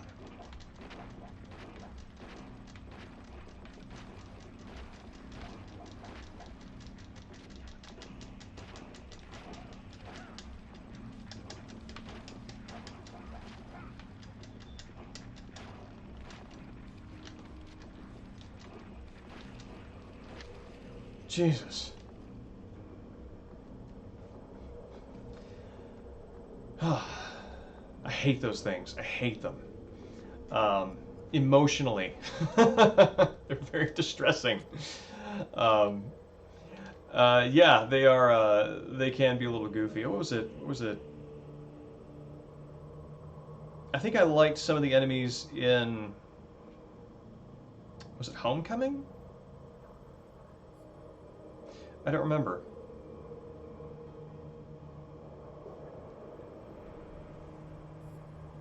And yes, Roundley, if you would like to see, this is let's back out of that. This is what my melee looks like. I've got a filing cabinet, a TV, a bunch of hammers, a drip stand, baton, more hammers, a toaster, a lamp, more hammers, a typewriter. It's just a regular Goodwill hanging out in Travis's pockets right there. Um, I gotta be honest, I want the toaster and the typewriter, so I'm kind of considering offering him $10 for him. And yes, Toe, it was well placed. I'm grateful for it because I don't really know how you would be able to handle. I think you would probably be stun locked by that volume of enemies. Empty square hole. All right, what are we looking at? Right hand light, left hand darkness. All right, this is a puzzle I am well equipped to handle. Right?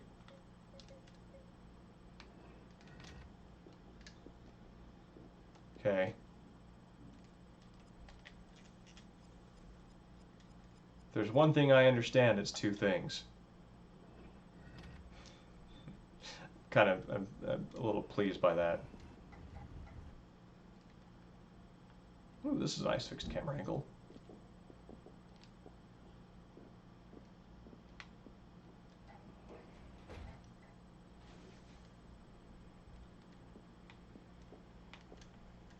I do like the Caliban's temple feel that that this other world has.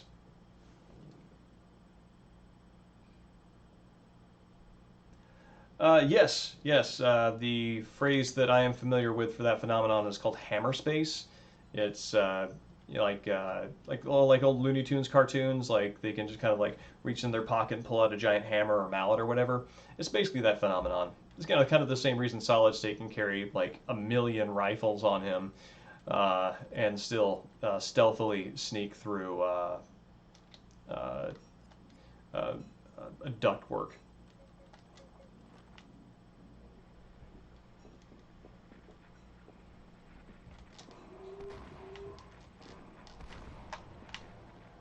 All right, let's see if we can do this. Oh no! Okay.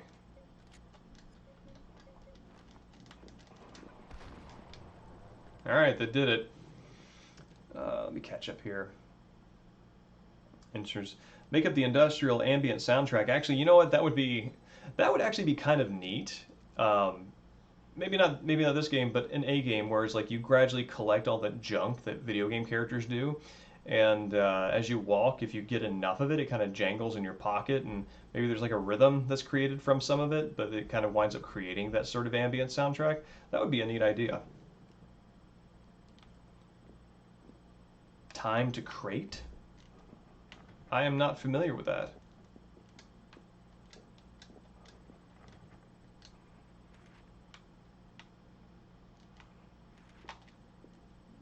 Here, we don't. Let's go back to this.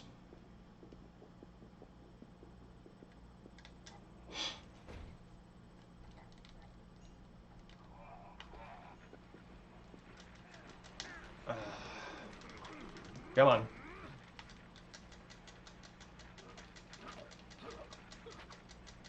I did see him look over to his right, which worries me.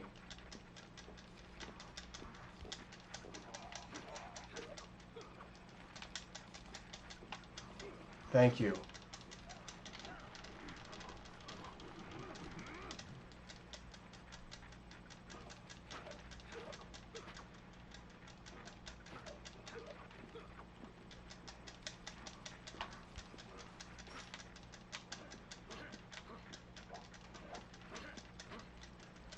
Get him!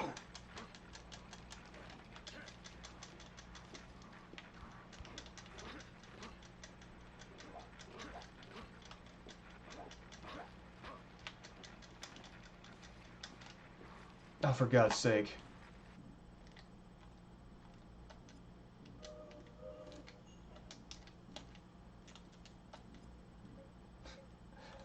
I just want him I just want him to do the killing blow.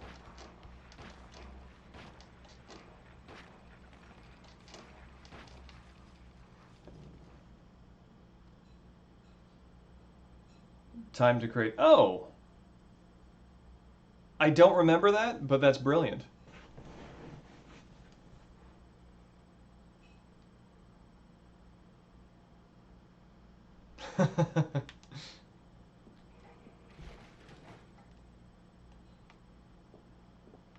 There's a very weird sensation that happens when you are informed of something that was appropriate to a zeitgeist that by virtue of your age and participation you have every right to lay claim to, but you can't honestly say you remember it, so you kind of feel like you should have some ownership over it, but you really don't because it's kind of dishonest. So that's a feeling there.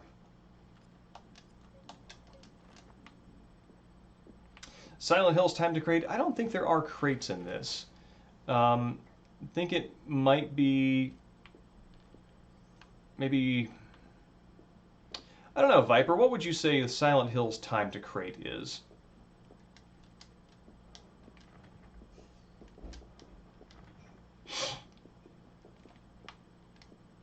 What is this?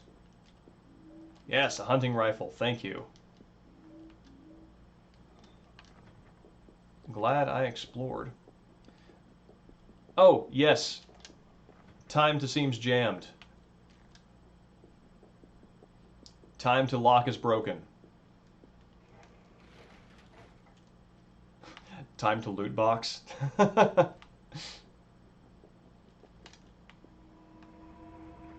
I'm fortunate that my only experience with loot box was the brief while that I did play Overwatch. And remember them triggering those parts of the brain that they trigger so well. Ooh, I have a katana? What am I doing with this poker? Travis understands on some base level he is unworthy to wield the blade.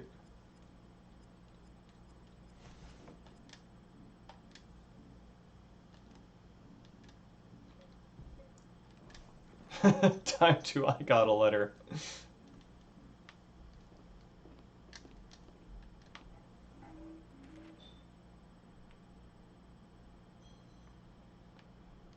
Since what happened to Tony, I've dreamt about him more and more, the butcher. He looks like that monster, the executioner. Now I've seen him when I'm awake. He's at my motel. It's him, I swear it.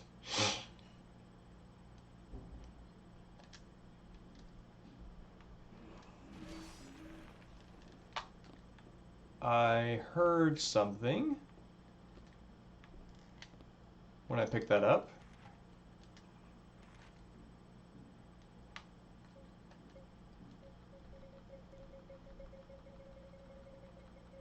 Oh, weird.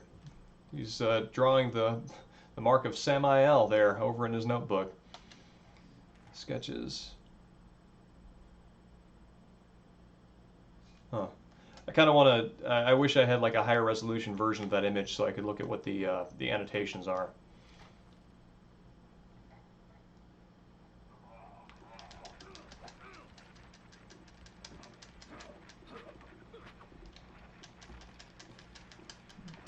Buddy, finish it. Cool.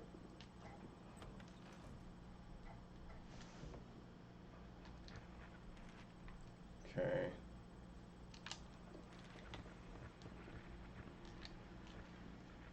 This is something I don't want to deal with.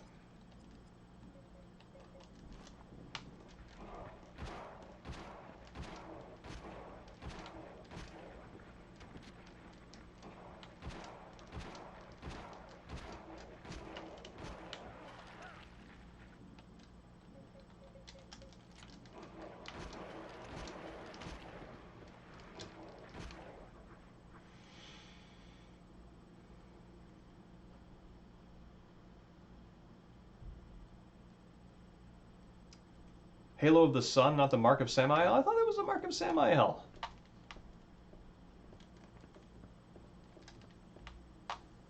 I mean, it's been a while since I was, kind of knee-deep in Silent Hill lore, so my memory could most certainly use some correction.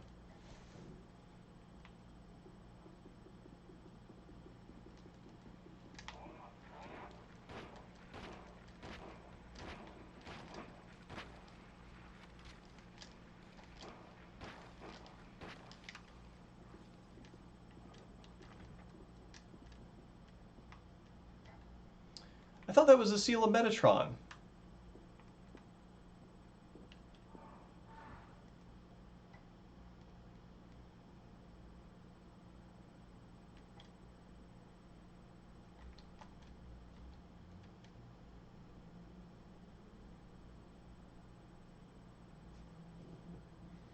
Interesting.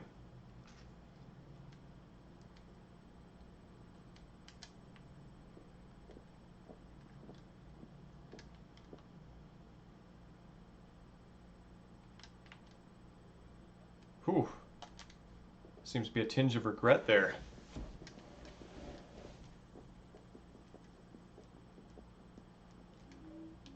Iron weights.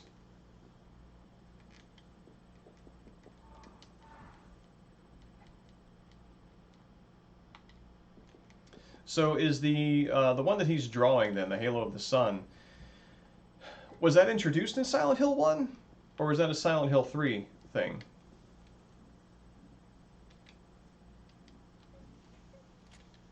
What's my ammo look like here? Okay. Let's go back to that katana.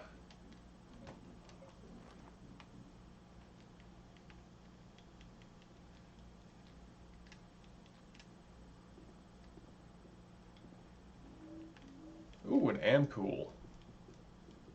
That is some final boss, or at least heavy boss material right there.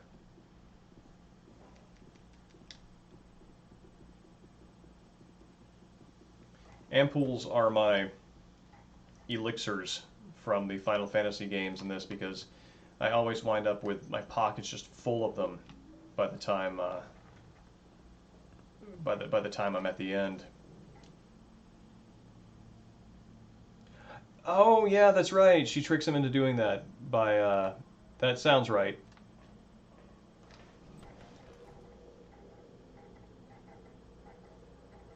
But that's actually Alessa's attempt to create a barrier that Dahlia can't cross. Is that right? The catwalk doesn't go anywhere, so that's probably where I want to go.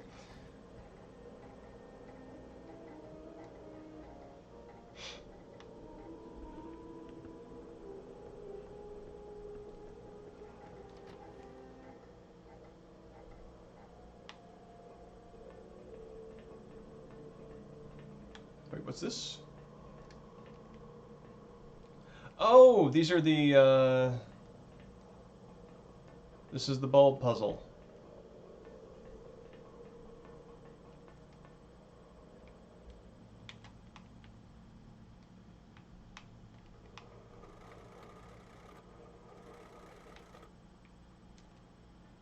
Okay.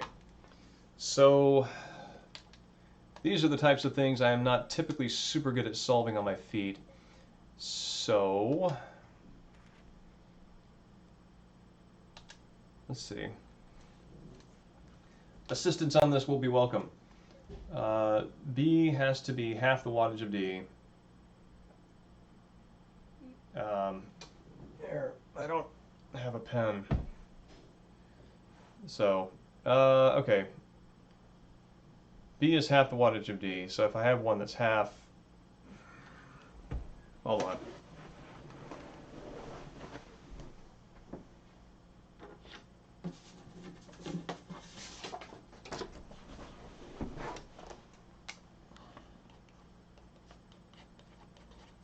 B is 1/2 D. A plus B is less than C. D must be less than or equal to A. All right.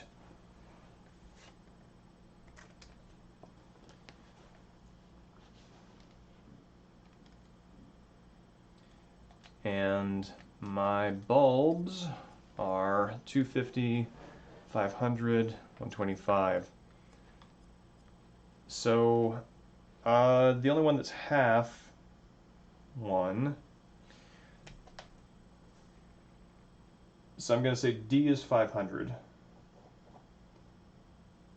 B being half of that is 250.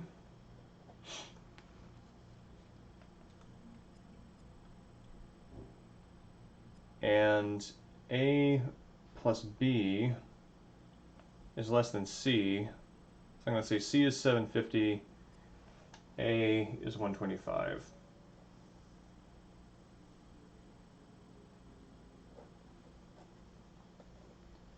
All right. Let's try this out. D. So let's put 500 here.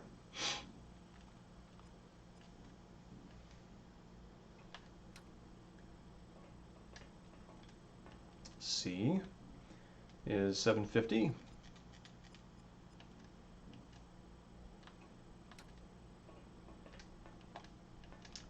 B was 250. And finally, A is 125.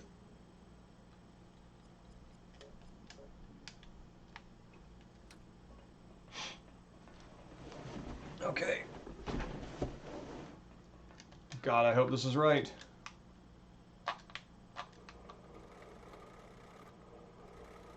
Oh, are you kidding me? Huh.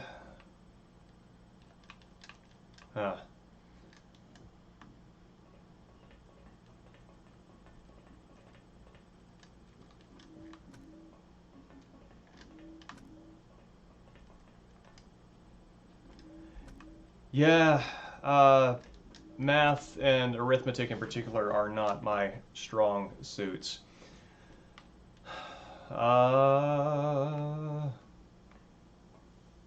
So anybody from chat who wants to chime in with a cheat sheet on this, you are 100% welcome.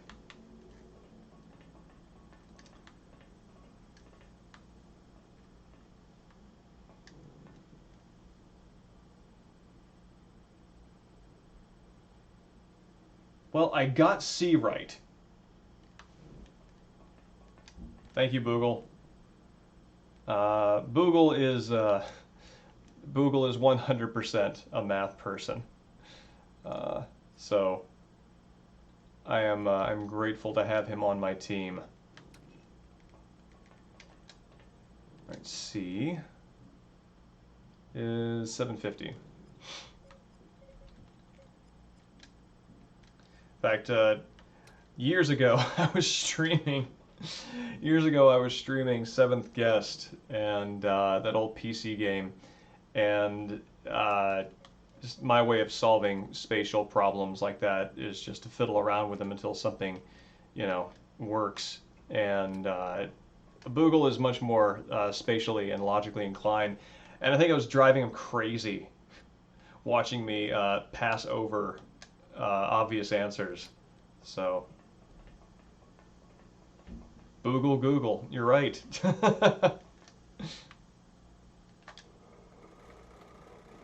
Yes.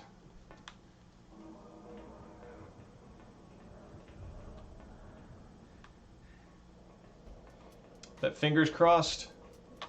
That was my feeling every time I turned in an algebra test. The thing about, I mean, hold on. Oh God. This is nonsense.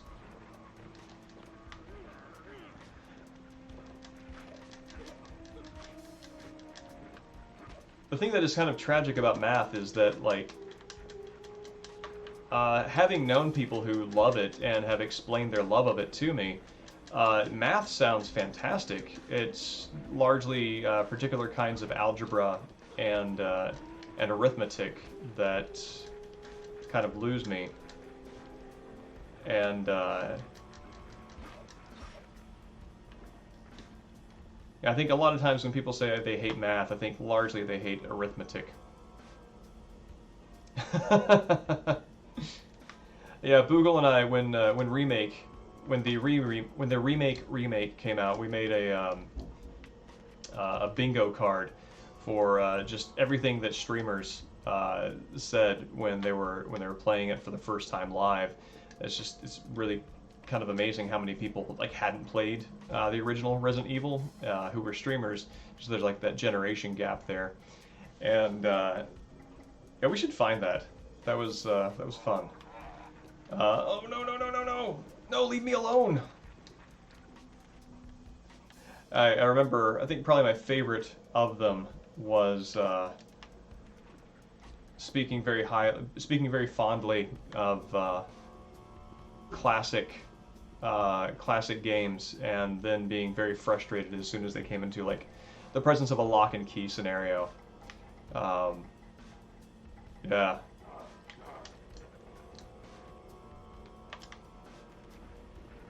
Man, lock and key is where I was born.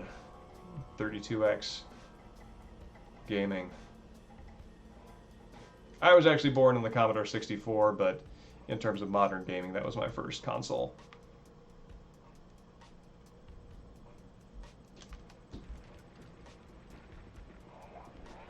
Oh yeah, yeah. There was somebody who uh, he was he was having a hard time, and uh,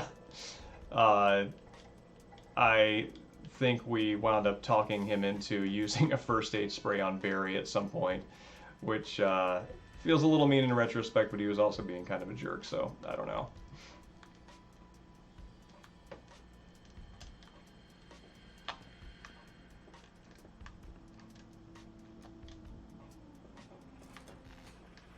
All right.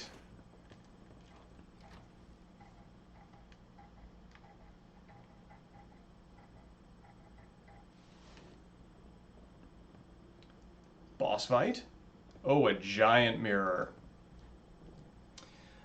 Silver case. I like the silver case quite a bit. I felt like it became a little incoherent toward the end, but the overall flow of it, the characters, the settings, the art, all of it's fantastic. I think I highly recommend it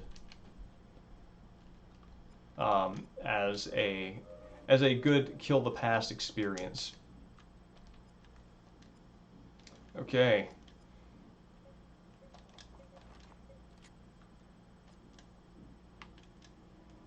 Here we go. I wonder if I should have saved before this. I absolutely am going to save before this.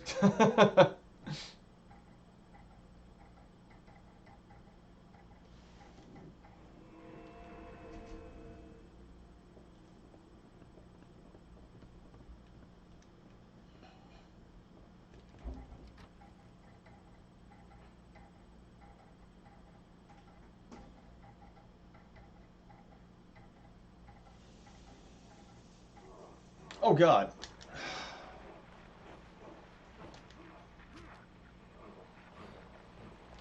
Ah, damn it.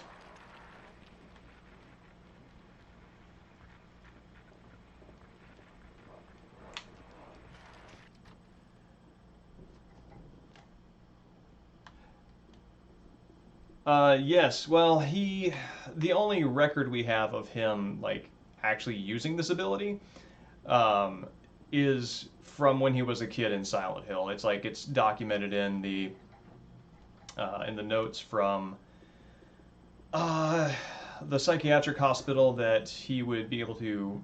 He was just able to get behind security that he shouldn't have been able to.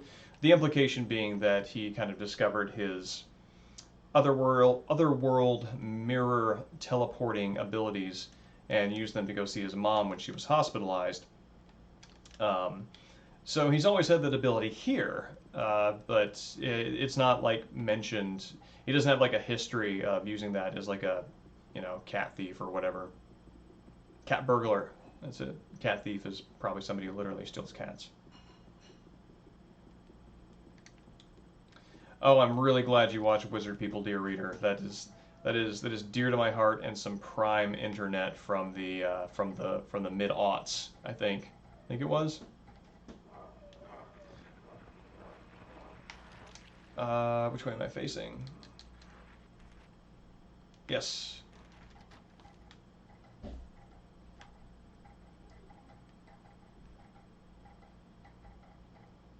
Prime internet from the mid aughts. Why? Thank you. I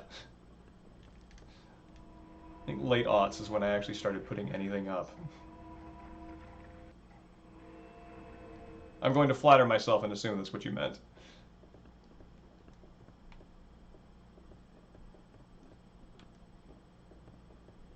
Cat thief. Oh, okay. Oh, I only steal cats that are adoptable.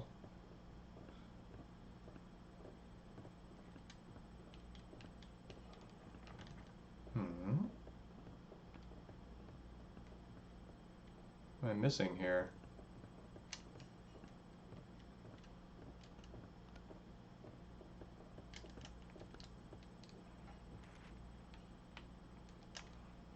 Do I need to get backstage?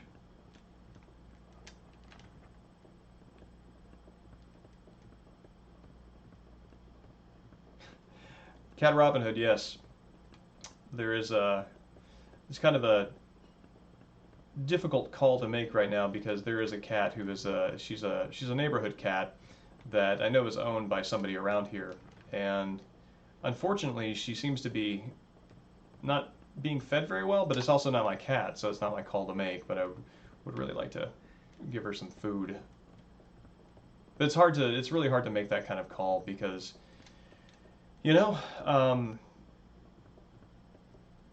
the food that you want to feed an animal could be going contrary to a specific diet that it has going, that its owner is carefully managing, and sometimes there are just health problems that a cat runs into that might look like it's being unfed. So sometimes not acting might be the best thing to do. And speaking of not acting, I am not pushing this scenario forward as I would like. All right, Travis, give me a sign here with your head.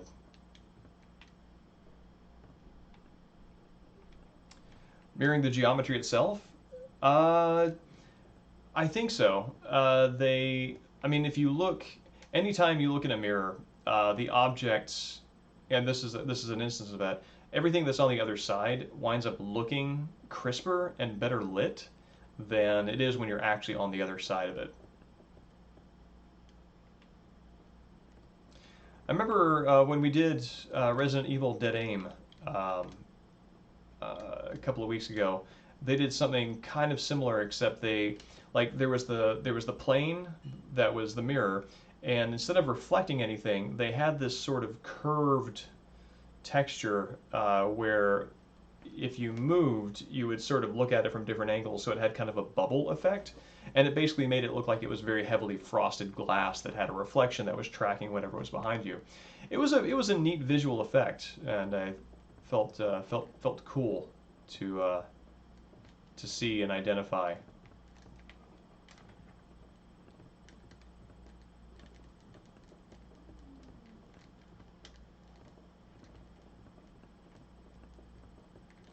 What is there an item like a key item I've got here I need to use? Let's go ahead and heal up.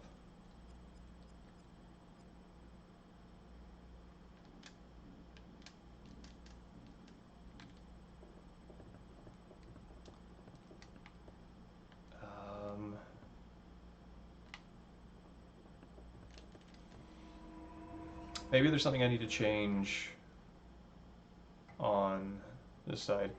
Yeah, frigid. It sucks. You know, you want to be good to the critter and help take care of them, but you just got to make the right call for the situation. Unfortunately, when it comes to other people's pets, we just don't have the kind of information that we need.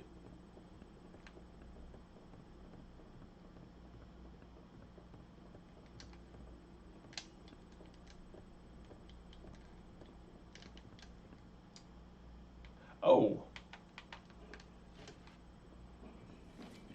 okay.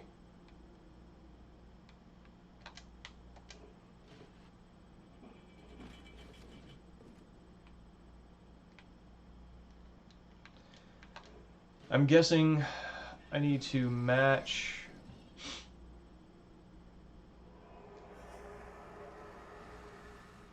The right scenery. I'm guessing that's probably it. Based on the otherworldly howl I'm getting from the other side of that mirror.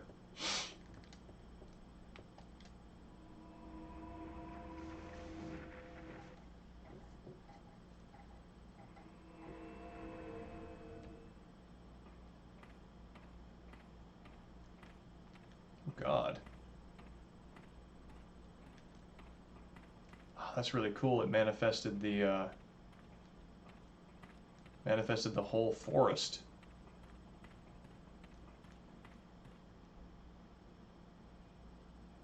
Mafia 3? Interesting. Yeah, no, totally. I'll look into that.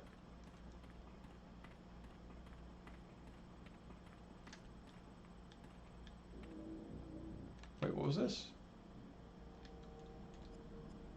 Stage office key. Oh, grotesque.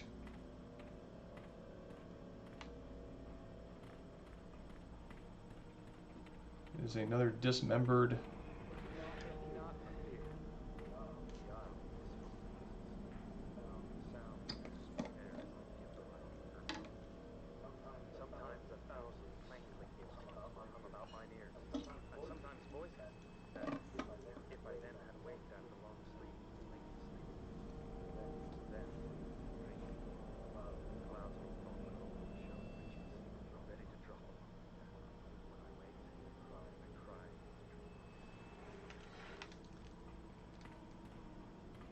As far as Shakespeare that you could drop into a game goes, that is some pretty accessible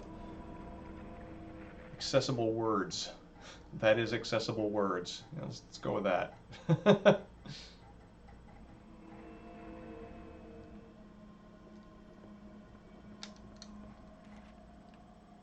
Okay, so we're going upstairs.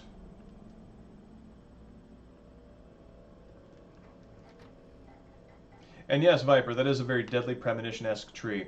Have you played Deadly Premonition 2 yet? I picked it up on Switch and have been so busy, at least in terms of my game time, I've been playing Bloodstained 2 so much that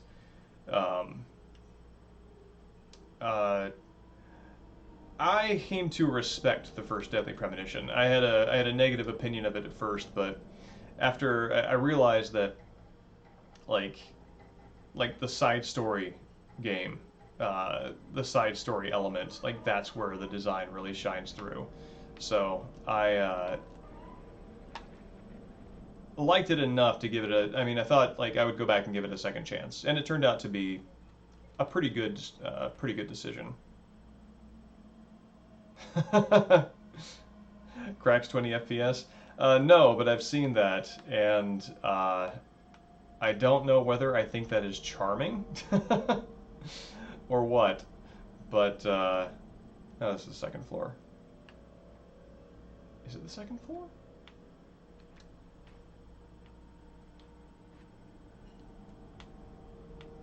But oh no, wait. This is the right way. I love me a good broken game, not gonna lie. So that's not 100% a detracting feature for me.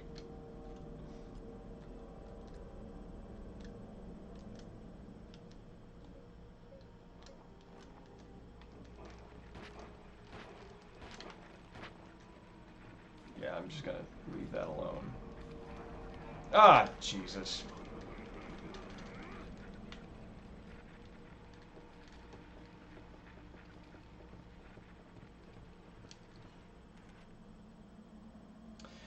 Yeah, one of the biggest challenges to me enjoying Deadly Premonition 1 was a lot of the quick time. Yep, let's go. A lot of the quick time sequences.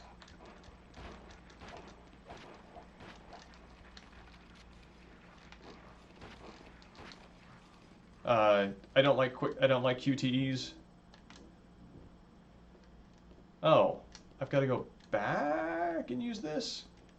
Seems like maybe an unnecessary lock and key step, but okay.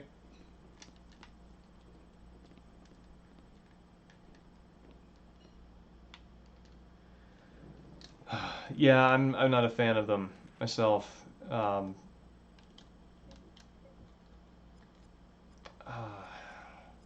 Damn it! I don't want to go back through that corridor. But I don't think there's any way I can avoid it.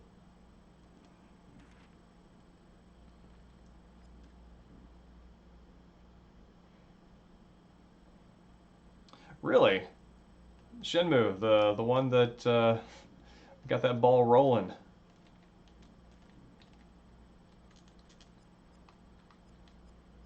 I really want to save that rifle ammo for an actual boss.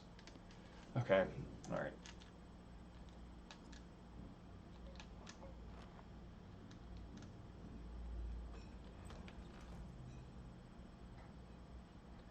I have yet to refamiliarize myself. Excuse me. Enough with Shenmue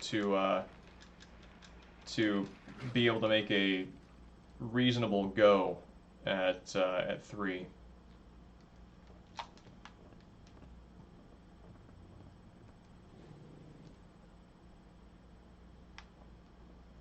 Oh, interesting. So instead of like an abstract like press A to run really fast, which you never press that button for that action in the first place, um,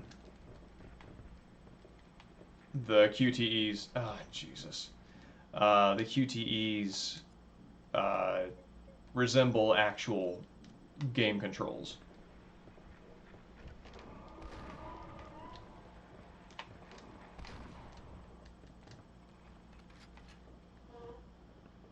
Interesting. RE4's QTEs I could do. Where am I going here? See if I can get over here and not take damage. Yes. Yeah, Resident Evil 4's QTEs I enjoyed.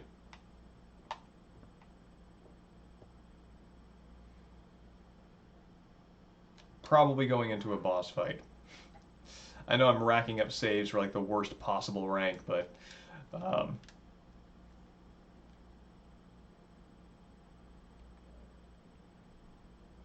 oh yeah, the GameCube's A button was just choice. I love that thing. I love the GameCube controller. I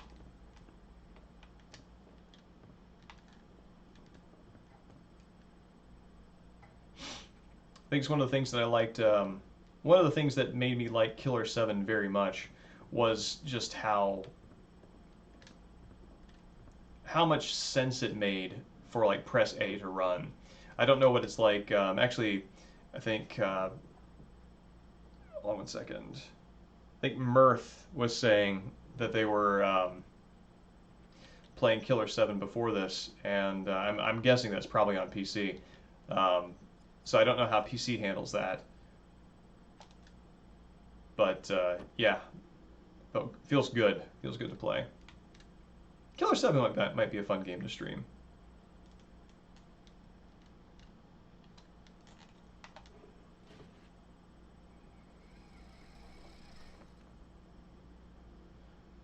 Okay.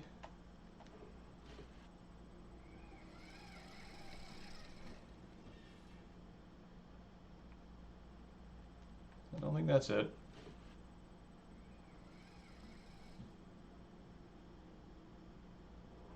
There we go.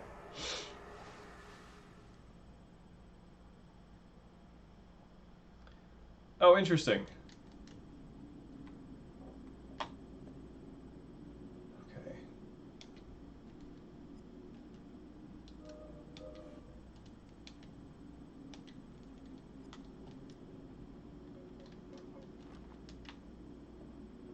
Wonder what he has to say about the hunting rifle before we run in here.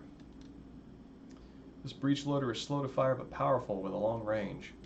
Well, buddy, let me tell you what, I am not using that thing for a long range.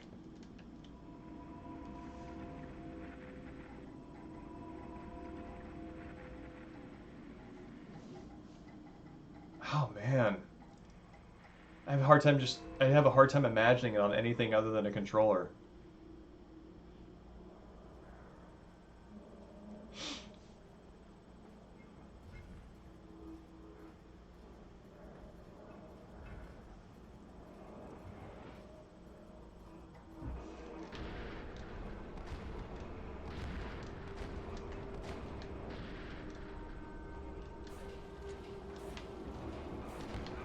Oof. Let's run away from that.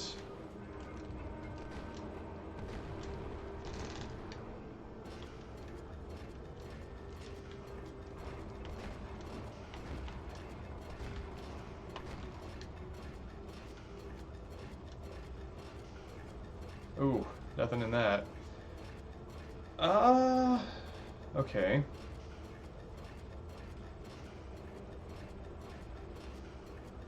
Oh, cool. No, Viper, I'm with you on that. I think I uh, picked up a PS2 copy of the Japanese version years and years ago, um, and threw it in like my computer for an emulator.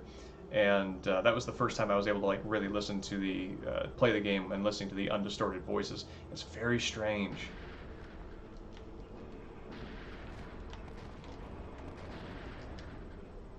Is that doing it?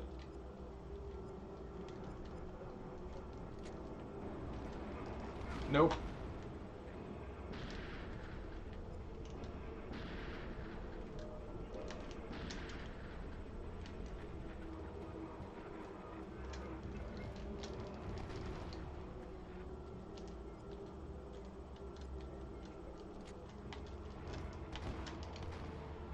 This guy's got a lot of health. Alright. I did it. I'm no longer auto-targeting.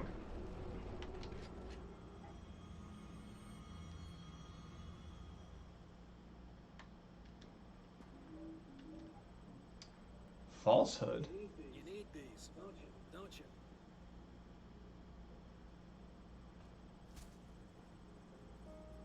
Oh, it's because she was scared of Caliban when she came to watch the play. Not again.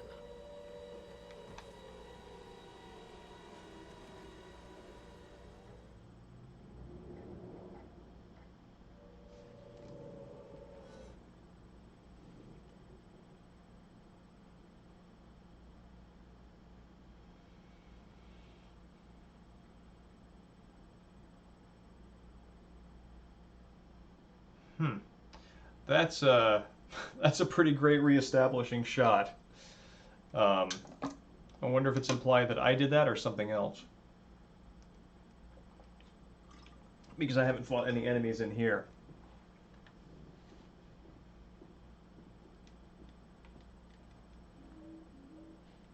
Riverside Motel. Riverside Motel. I think I've been there before.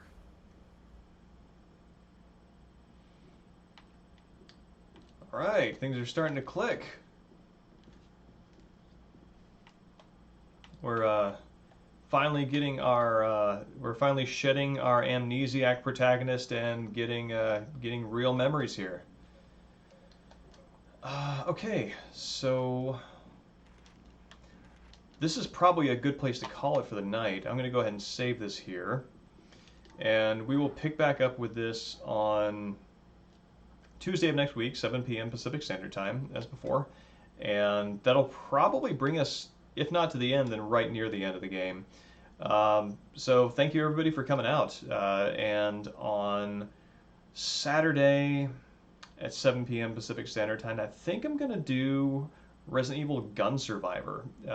It's going to be the US version, so no shooty peripheral. GunCon, yes. But it'll still be fun. So the voice acting in that is choice, and it's a lot of fun.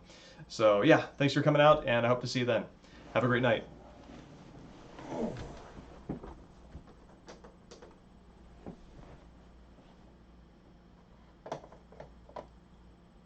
Yeah, thanks for coming out. Love seeing all you folks. It is genuinely one of the highlights of my week. So yeah, have a great week.